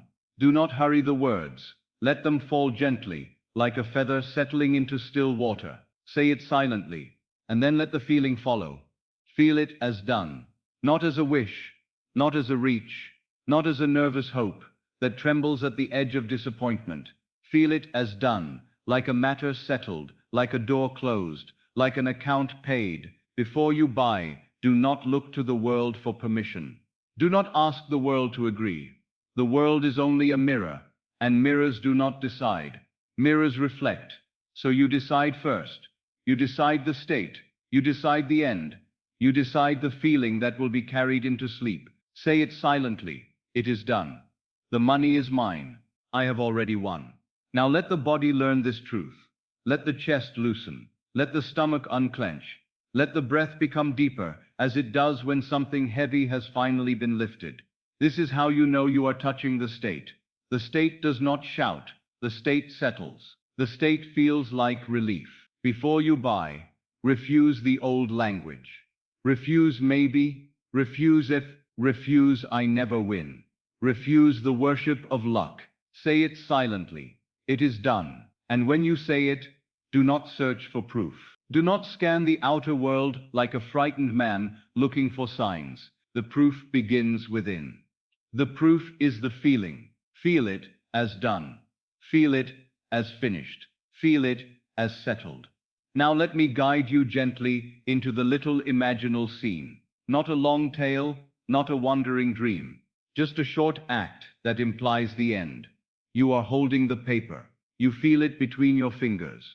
You see your own hand. You see the confirmation. You do not argue with it. You do not question it. You simply receive it. And something in you exhales. A soft sigh. A quiet release. As though you have been holding your breath for years and did not know it. Say it silently. It is done. The money is mine. I have already won. Now hear the word. Just one word. A voice, warm and certain.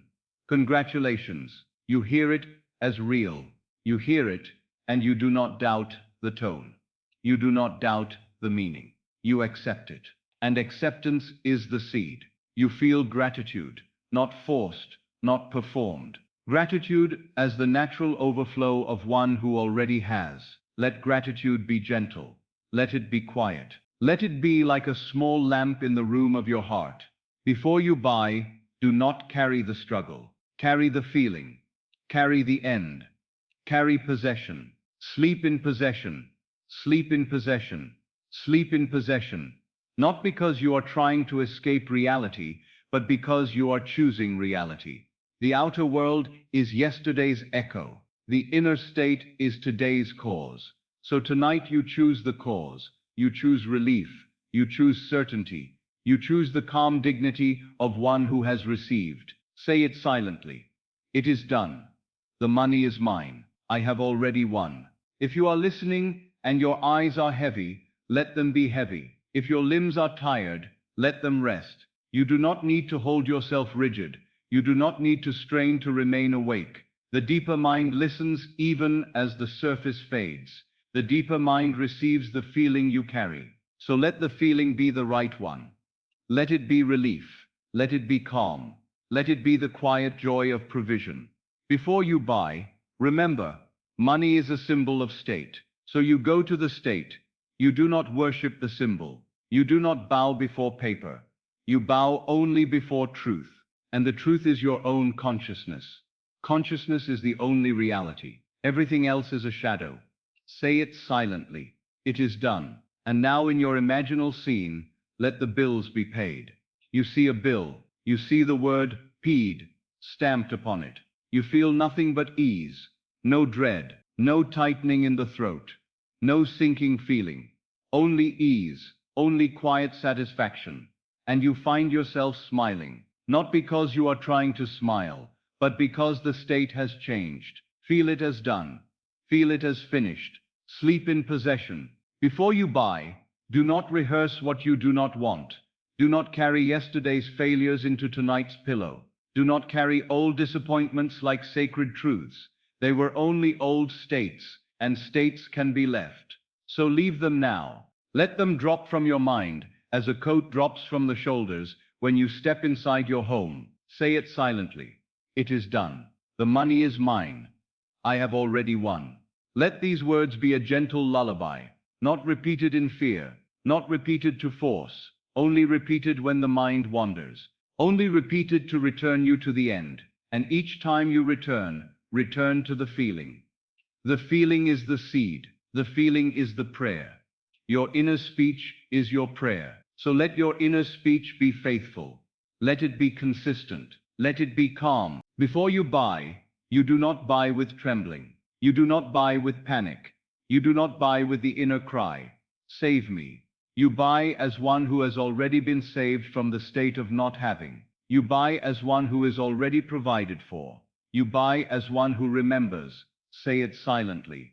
It is done. And then move calmly. Move calmly in your mind now. Move calmly through your imaginal act. Move calmly as the one who has, "I am favored. I am always provided for." I move through life as one who has. These are not boasts. These are not declarations to impress another. These are inward garments. Wear them. Wear them into sleep. Sleep in possession. Sleep in possession. And let the world mirror it. Now relax the body a little more. Let the forehead smooth. Let the tongue rest in the mouth. Let the breath become soft and slow, like waves on a quiet shore. If a thought comes that tries to pull you into anxiety, do not fight it. Do not wrestle with it. Simply return. Return to the end.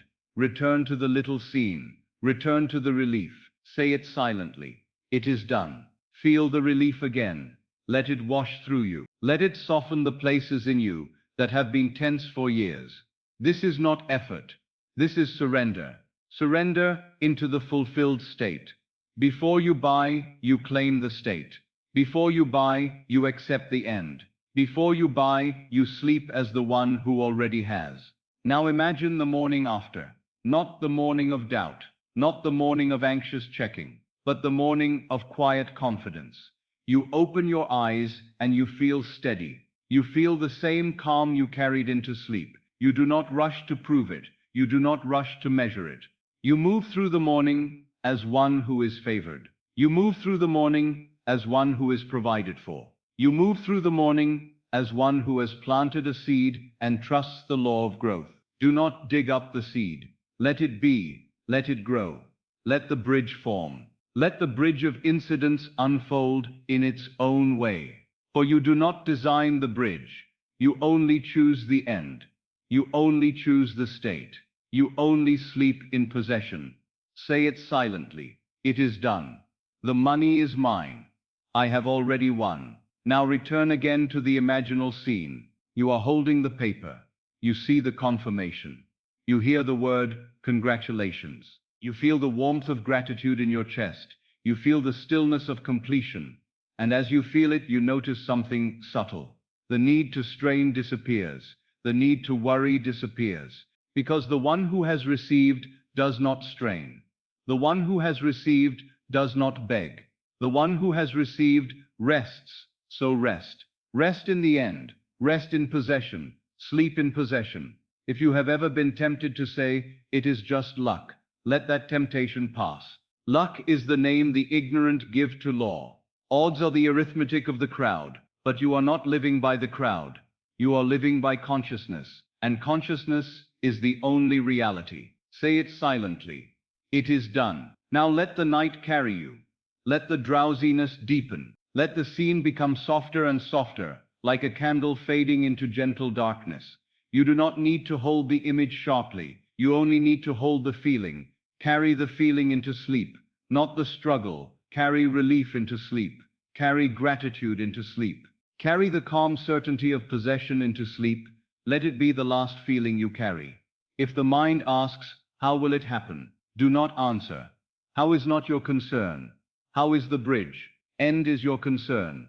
State is your concern. Feeling is your concern. So return to the end. Return to relief. Return to the quiet, yes, within you. Say it silently. It is done.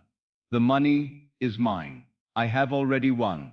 And now, let even the words fade. Let the words do their work and then dissolve into feeling. Let the feeling remain, a soft, settled feeling, a quiet certainty, like a warm blanket laid over the heart. Sleep in possession. Sleep in possession. And the world must mirror it. Let the breath slow again. Let the body grow heavy. Let the hands rest. Let the eyelids rest. You have done enough. You have planted the seed. You have assumed the end. You have entered the state. Now rest. Rest as the one who has. Rest as the one who is favored. Rest as the one who is always provided for. Let it be the last feeling you carry.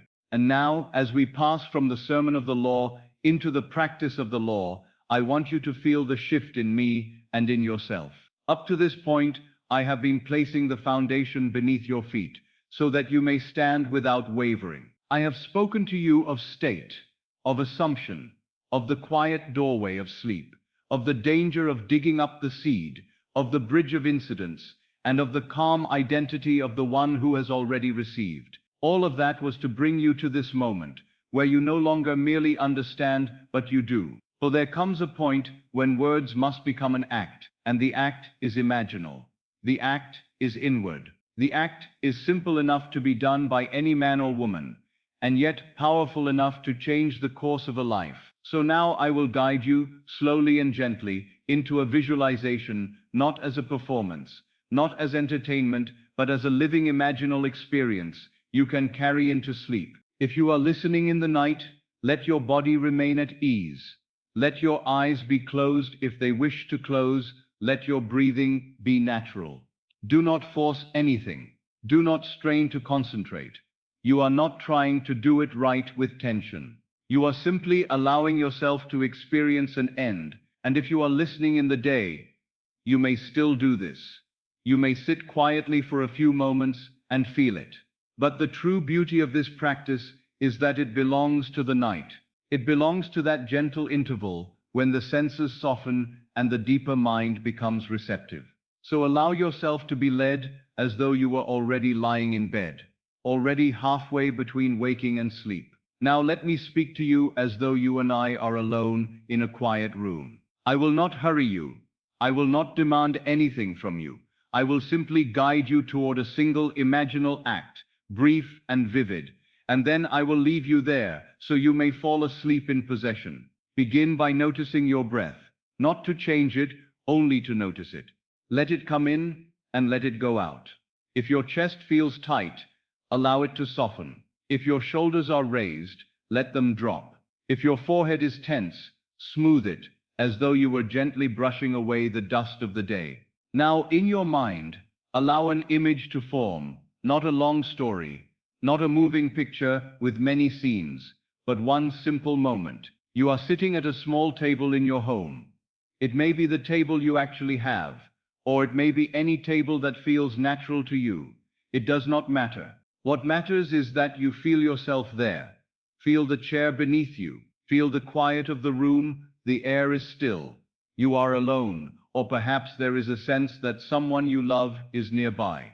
But keep it simple. You are at the table.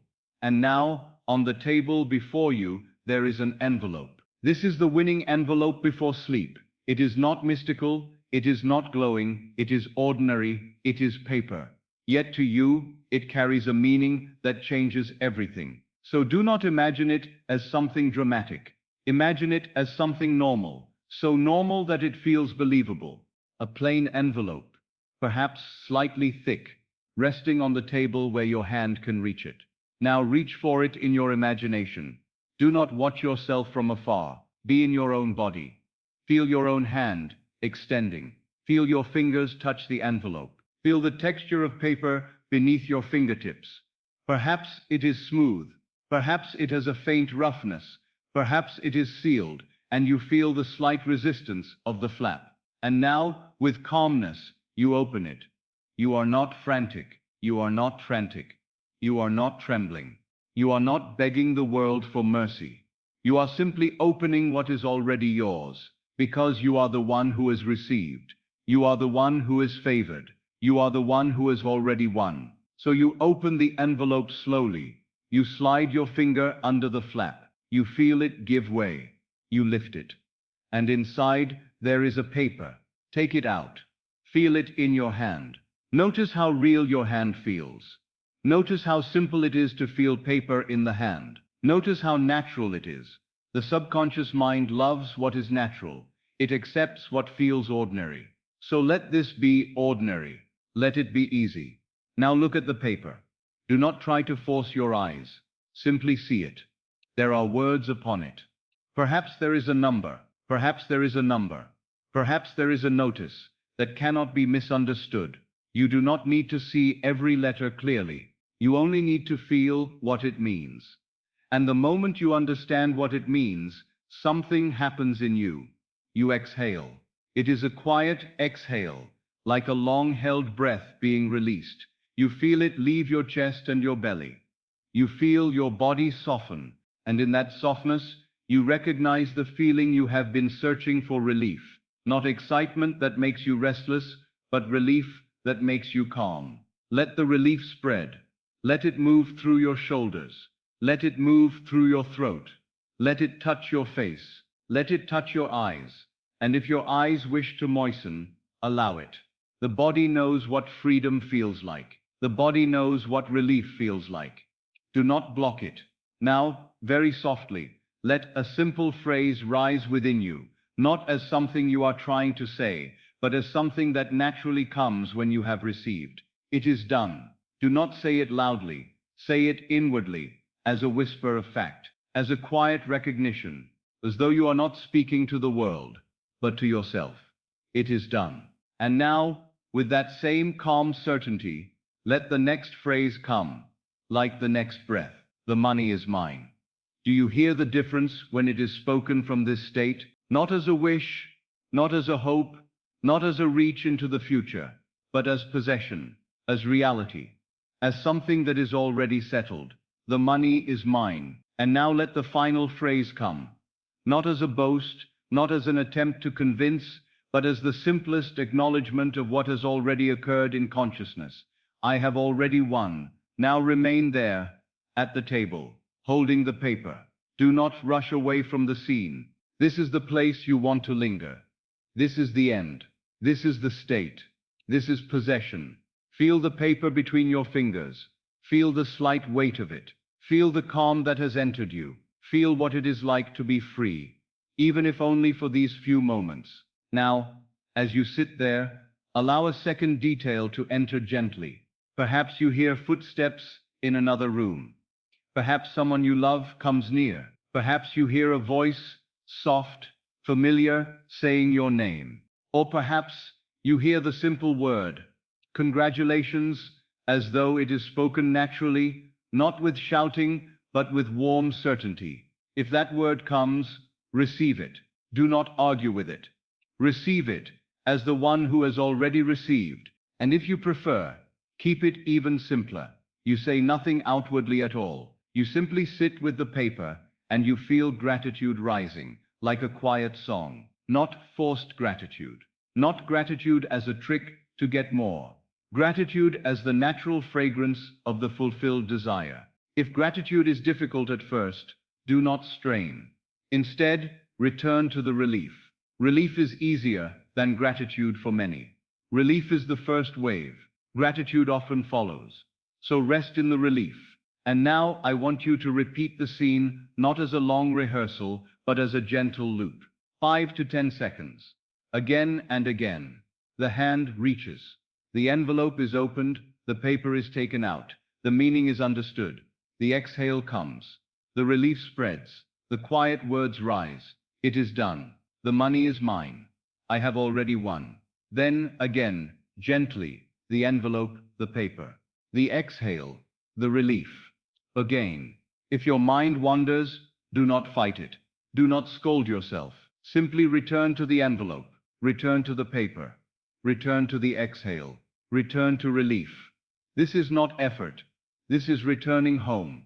Now notice something subtle as you repeat it. It begins to feel more ordinary, more natural. The strangeness fades. It becomes less like imagination and more like memory. That is what you want. You want the scene to take on the tones of reality, not because you are trying to trick yourself, but because you are impressing the deeper mind with a fact of consciousness. And as it takes on those tones, drowsiness may deepen. You may feel yourself sinking. You may feel the scene becoming softer around the edges. That is not a problem. That is the doorway opening. Let it open, let it carry you. You do not need to finish the scene perfectly. You do not need to hold it like a rigid picture. You only need to carry the feeling. Carry relief into sleep. Carry the calm certainty of possession into sleep. Carry the gentle inward knowing into sleep. So if you feel yourself drifting now, allow it. If the envelope begins to blur, allow it. If the table fades, allow it. If the words become distant, allow it.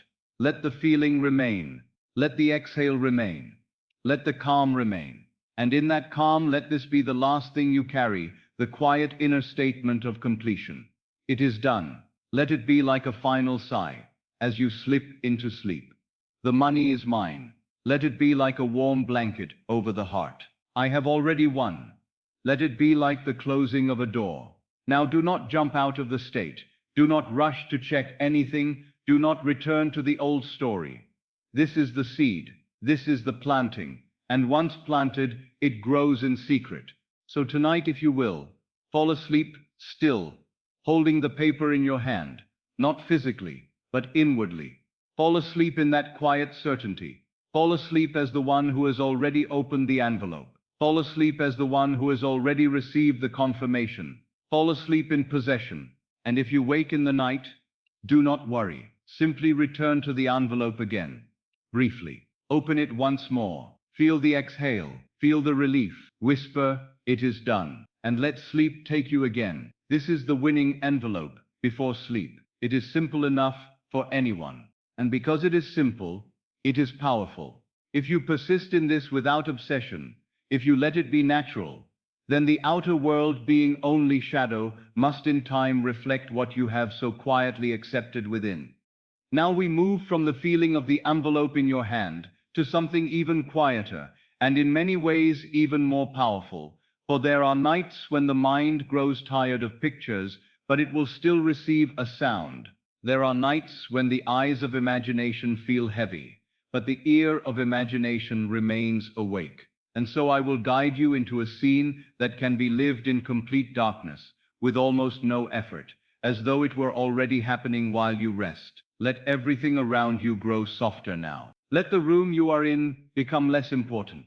Let the day become farther away. Let your body be exactly as it is, without trying to improve it. If you are lying down, let the bed hold you. If you are sitting, let the chair support you. Let the hands rest wherever they have fallen. Let the breath come and go in its own rhythm, as though the body already knows what to do without your help. Now listen to the silence, not with strain, not with alertness, but with the kind of listening you have when you are drifting towards sleep. The listening of a child who has been carried, the listening of a heart that no longer needs to manage anything. Let the silence be friendly. Let it be wide. Let it make room for what you are about to hear. In this imaginal act, you do not need light. You do not need to see a number. You do not need to see a ticket. You do not need to see a paper. All you need is a single sound, heard in the dark, and the feeling that follows it like a gentle wave. So allow the dark to become your stage. In your mind, it is night. It is quiet. Perhaps you are in your home. Perhaps you are in a room that feels safe. A room you know well. You do not have to picture the room clearly. You only need the sense of being there. The air is still. The world outside is asleep. And you are awake in just the right way. Awake enough to feel, but not awake enough to argue.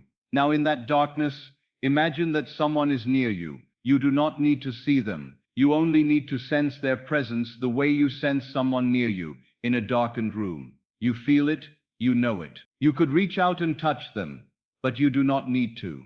The presence is enough. Let it be someone whose voice you would recognize at once. Someone you trust. Someone who would be genuinely happy for you. Someone whose tone would carry warmth. There is a pause, a quiet pause, like the pause that happens just before good news is spoken.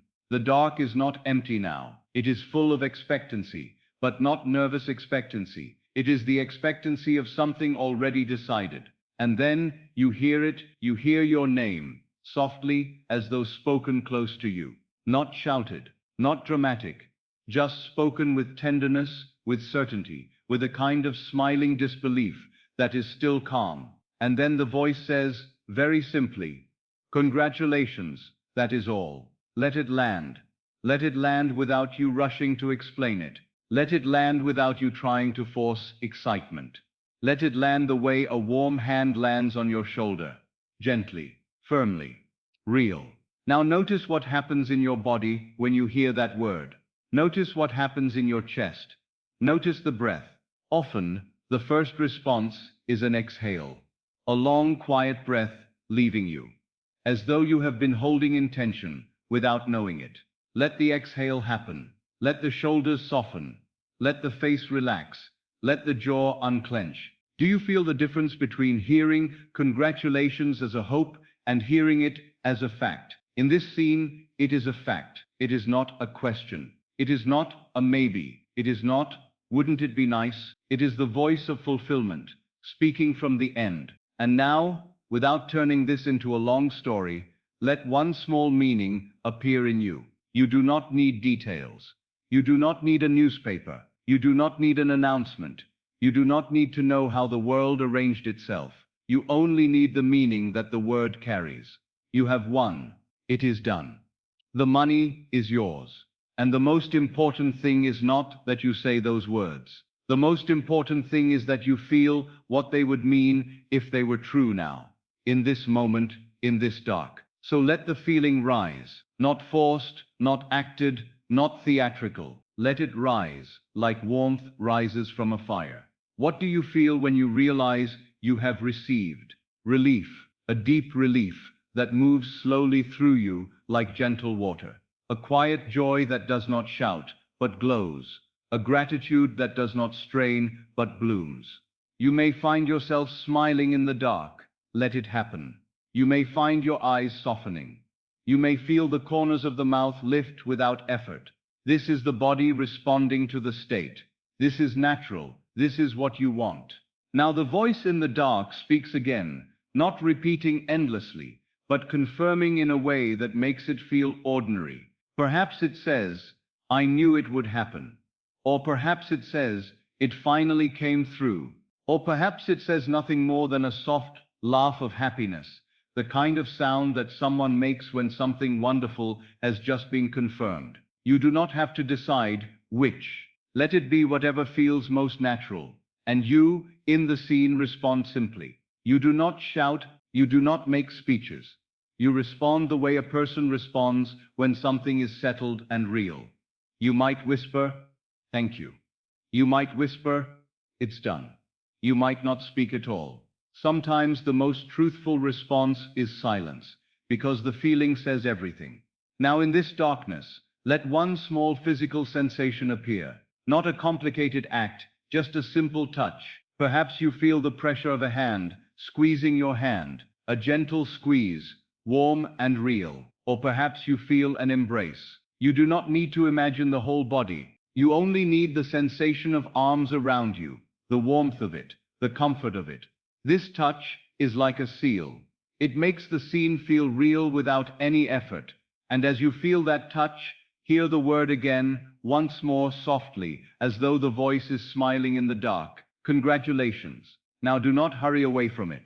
Stay there. Let the scene be short, but let it be lived. The hand squeeze, the embrace, the word, the relief, the quiet joy, the calm gratitude. Now, as in all imaginal acts, we will repeat it, but we will repeat it like a lullaby, not like a labor. We will not repeat it to force reality. We repeat it to settle the state, to make it natural, to let it sink into the deeper mind where it becomes seed. So let it happen again, softly. You are in the dark. The room is quiet. The presence is near. The voice says your name. The voice says, congratulations. You exhale. Relief spreads. Warmth rises. A hand squeezes yours. You smile in the dark. You feel gratitude. Again, darkness. Quiet, nearness. Your name. Congratulations. Exhale. Relief, warmth, gratitude. Now if your mind tries to interrupt, let it pass. If a thought tries to say, but how would that happen? Do not answer it. Do not argue, do not wrestle. Return to the dark. Return to the word. Return to the feeling. The subconscious mind does not need your explanation. It needs your acceptance. It needs the feeling of the end. It needs you to dwell there long enough that it becomes familiar. And this is why this visualization is so powerful, because you can do it while you are almost asleep. You can do it when the mind is tired. You can do it without effort. You simply listen in the dark, and the listening becomes the seed.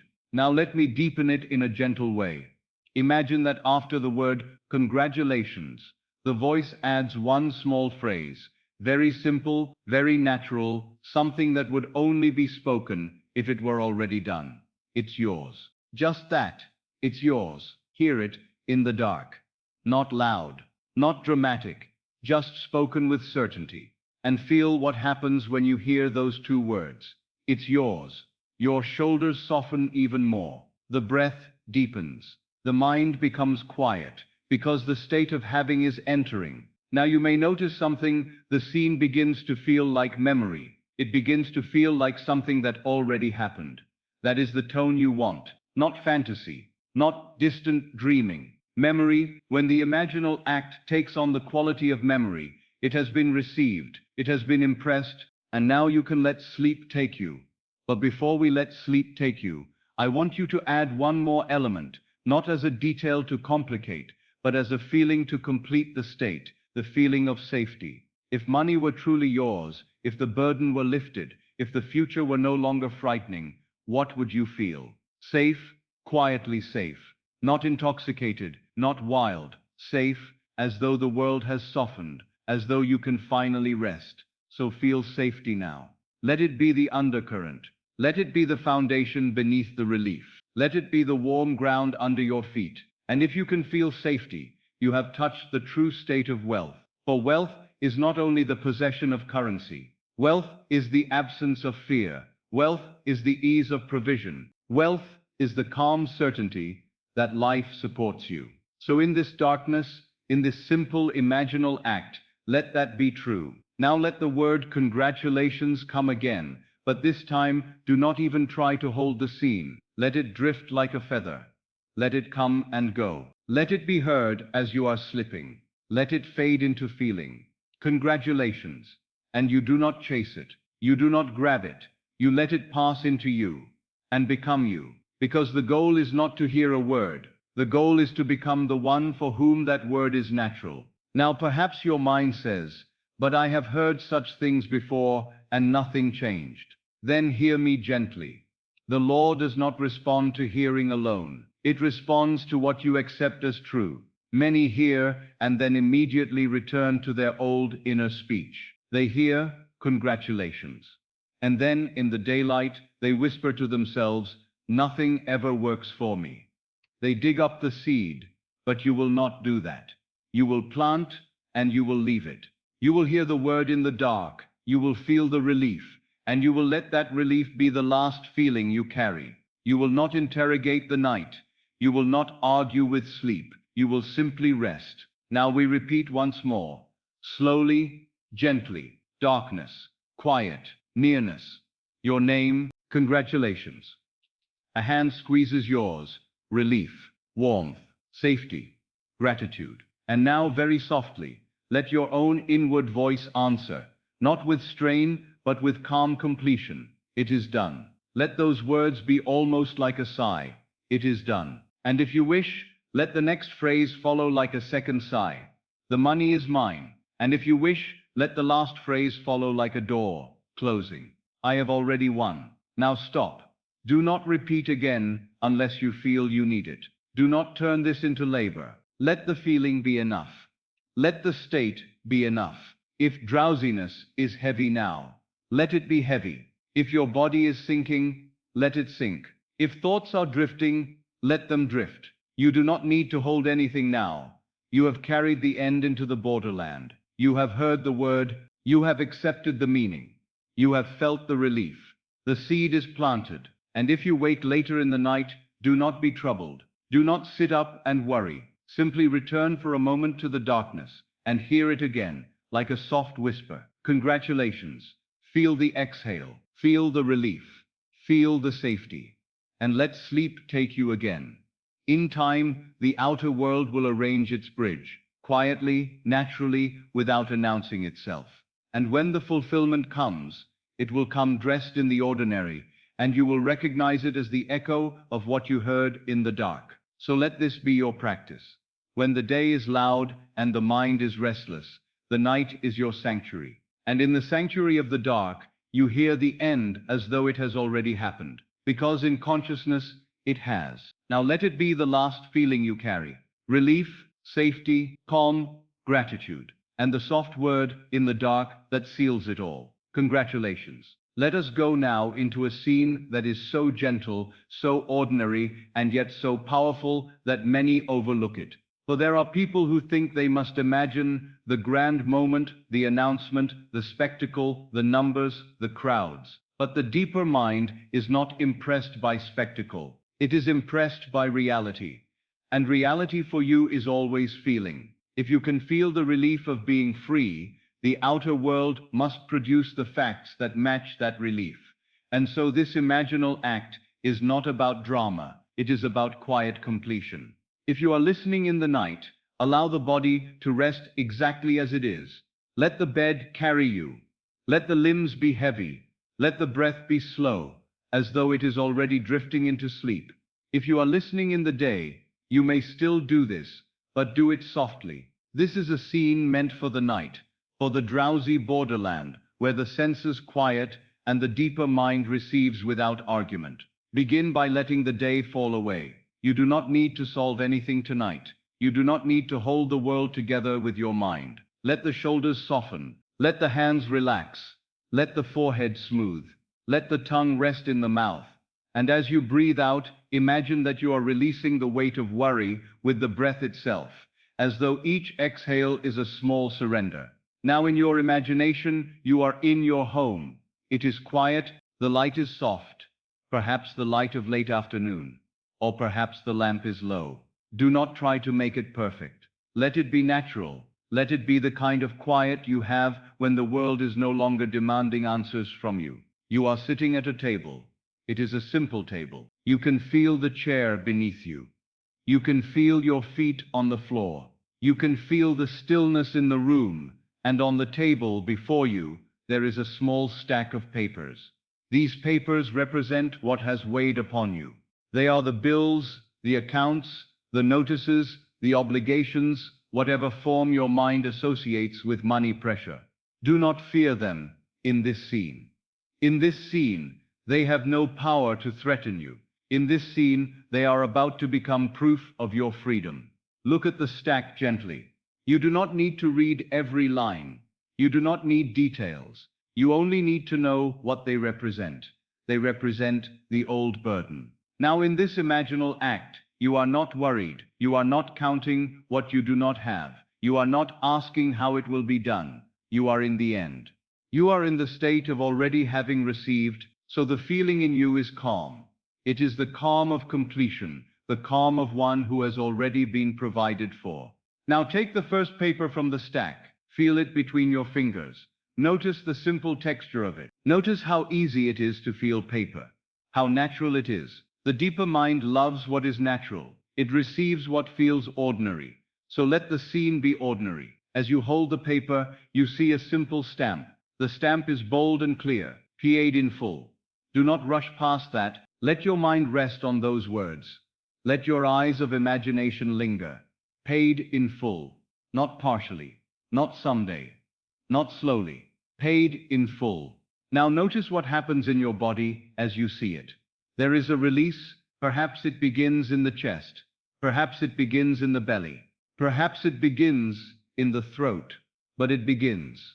It is like a knot loosening. It is like the body exhaling a tension it has carried for too long. Allow that release. Let it be real. Let it move through you. Now place that paper down gently, as though you were putting down a burden you no longer need to carry. And take the next paper, again feel it, again see the stamp, paid in full, and again feel the release. Each time you see those words, something in you becomes quieter.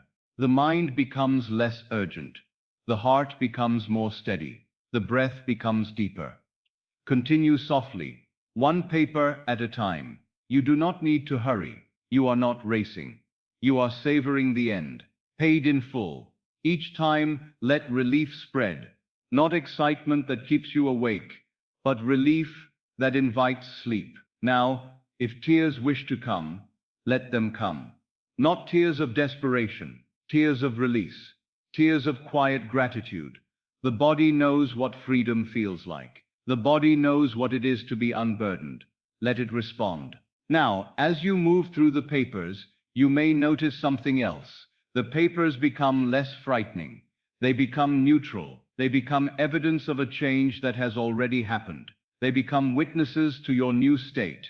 This is important, because the very things that once frightened you, once dominated your thoughts, are now being transformed into symbols of completion. In this imaginal act, you are not avoiding them. You are rewriting what they mean. You are turning threat into proof. Now, after you have stamped several papers paid in full, pause. Rest your hands on the table. Feel the stillness of the room. And now let a simple inner phrase rise in you. Not forced, not rehearsed, but natural, like a whisper that comes when you realize something is finished. It is done. Say it inwardly, softly, like a sigh. It is done. Now let the next phrase come, only if it feels natural. The money is mine. Not as a boast, not as a demand, but as a quiet recognition of provision, as a simple truth. And if it feels natural, let the final phrase come, like the closing of a door. I have already won. Now do not turn this into labor. You do not need to keep speaking. The words are only useful if they summon the feeling. The feeling is the seed. So return to feeling. Return to relief. Return to the quiet sense that the burden is lifted. Now let us deepen the scene in a very gentle way. Imagine there is a small book on the table, an account book, a ledger, a notebook where you record what is owed and what is paid. Again, do not complicate it. It is simply a symbol of record. And in this scene, the record is being changed. Open the book, feel the weight of it, see the page, and now, with calmness, write one simple line. Paid in full. You may write it once, then again beneath it. Then again. Each entry is a seal. Each entry is a declaration. And as you write, you feel the strange and wonderful ease of it. The hand is steady. The mind is quiet. You are not wondering if it will happen. You are recording that it has happened. Now pause again and feel what that would mean in your life. If the debts were truly paid, if the obligations were truly settled, if the pressure were truly gone, how would you feel tonight? You would feel safe. You would feel light. You would feel free to breathe. So feel that now. Give it to yourself now. The law of reversibility is always at work. If the outer event would produce a feeling, then the feeling assumed can produce the outer event. So do not wait for the payment to cause relief. Let relief, deeply felt, cause the payment. Let the state you assume become the cause that brings its own evidence. Now in the scene, imagine you stand up from the table. Not hurriedly, calmly. You push the chair back gently. You feel your feet on the floor, and you walk through your home with a different body. What body? The body of someone who is no longer under pressure. The shoulders are lower, the breath is slower. The mind is not scanning for danger. The heart is not bracing for the next demand. You are walking as one who is free. Notice how simple that is. You do not need to be dramatic. You simply walk. And the walk itself feels different. Now perhaps you go to a window. You look out. You do not need to see anything special outside. The world can look ordinary, but you feel different inside the world, and that is what matters. The same street, the same sky, the same air, and yet you are living in a different state. You are living in the state of completion. Now return to the table once more, because repetition is how the state becomes natural. Not repetition as strain, but repetition as settling, like rocking a child to sleep, like the steady rhythm of waves. Take another paper, feel it, see the stamp, paid in full, set it down. Take another, paid in full, and with each one, let the relief deepen. Now if your mind tries to interrupt, if it tries to whisper, but what about tomorrow? Do not answer it, do not argue. Simply return to the stamp, return to the words, return to the relief. The deeper mind does not need your questions, it needs your acceptance. Paid in full. Now let gratitude rise again, gently, not forced gratitude, not gratitude performed to get something. Gratitude that comes because in this state you have already received. Gratitude is the fragrance of possession. When you truly accept that the burden is lifted, gratitude comes naturally, like a flower opening. So let it open. You may whisper inwardly, "Thank you," if it feels natural. If it does not feel natural, do not force it. Return to relief. Relief will lead you to gratitude in its own time. Now we will repeat the scene as a short loop, because this is how it is impressed before sleep. Keep it simple. Keep it brief. 5 to 10 seconds. Again and again. You hold a bill. You see paid in full. You exhale. Relief spreads. Again. Paid in full. Exhale. Relief again. Paid in full. Now as you repeat, notice how the scene becomes softer and softer. That is good. You do not need sharp images. You need feeling. The scene is only a vehicle. The feeling is the cargo. And the cargo is what will be delivered into the deeper mind as you fall asleep. So if you feel drowsiness now, welcome it. Let it come, let it carry you, let the stamp, the paper, the table, let them fade if they wish. Keep only the relief. Keep only the quiet certainty. Keep only the feeling of being free and provided for. Carry the feeling into sleep, not the struggle. Now imagine the moment just before you close your eyes in the scene. You have finished. The papers are stamped. The book is written. The record is changed. You sit for a moment in the quiet of completion, and you feel something precious, peace. Not the peace of resignation, the peace of fulfillment. Let peace settle over you. Let it settle in your chest. Let it settle in your belly. Let it settle in your breath. And now, very softly, let the phrase return, not as effort, but as a lullaby that seals the state. It is done. Let it be like a final sigh. Now let the next phrase come only if it feels natural. The money is mine. And if it feels natural, the final phrase, like a door closing. I have already won. Now stop. Rest. If sleep comes now, let it come. If your mind drifts, let it drift. You do not need to hold anything. You have planted the seed. You have entered the state. You have felt the end as real. Now let the deeper mind do what it always does, receive and outpicture. And if you wake in the night, do not be troubled. Simply return for a moment to the table, to the paper, to the stamp. See it once more. Paid in full. Exhale, relief, and let sleep take you again. This is the quiet relief scene. It is not loud. It is not dramatic. It is the calm certainty of the fulfilled state. And because it is calm, it is powerful. Because it is natural, it is received. Because it is received, It must express itself in the world you call day. So let it be the last feeling you carry tonight. The feeling that all is settled, all is provided for, all is complete, paid in full. And so it is.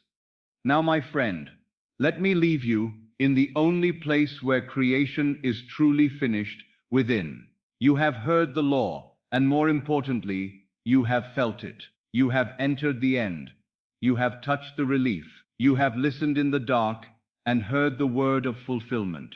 You have held the envelope. You have stamped the burden, paid in full. And if you have done even a little of this with sincerity, then something has already changed, even if the world outside has not yet caught up. Do not rise from this night as the old self. Do not return to the familiar habit of measuring and doubting and asking, "Where is it?" That is not the voice of one who has received. That is the voice of one who waits. Instead, let the last thing you carry be the feeling of completion. Let it be quiet. Let it be natural. Let it be as simple as breath. If you buy the ticket, buy it in peace, not as a gambler reaching for luck, but as one who has already accepted the end. And if the bridge of incidents chooses another channel, accept it just as gladly. Do not dictate the manner. Do not force the way. Your only work is the state, and the state is done. So tonight, as you surrender to sleep, do not carry the struggle. Carry the feeling. Carry relief. Carry gratitude. Carry the calm certainty of being provided for. Let sleep seal it. And when you wake tomorrow, move through the day as one who is favored, as one who is always provided for, as one who has already planted the seed and refuses to dig it up. And if doubt whispers, do not wrestle with it. Simply return quietly, without drama, to the end. Hear the congratulations again, feel the paper in your hand again, see the stamp again, and let the inner decree be the soft anchor of your mind. It is done. The money is mine. I have already won. Now rest, rest as one who has. Rest as one who knows. Rest as one who remembers. And let it be the last feeling you carry into the dark. For what you carry into sleep, you carry into life. Good night.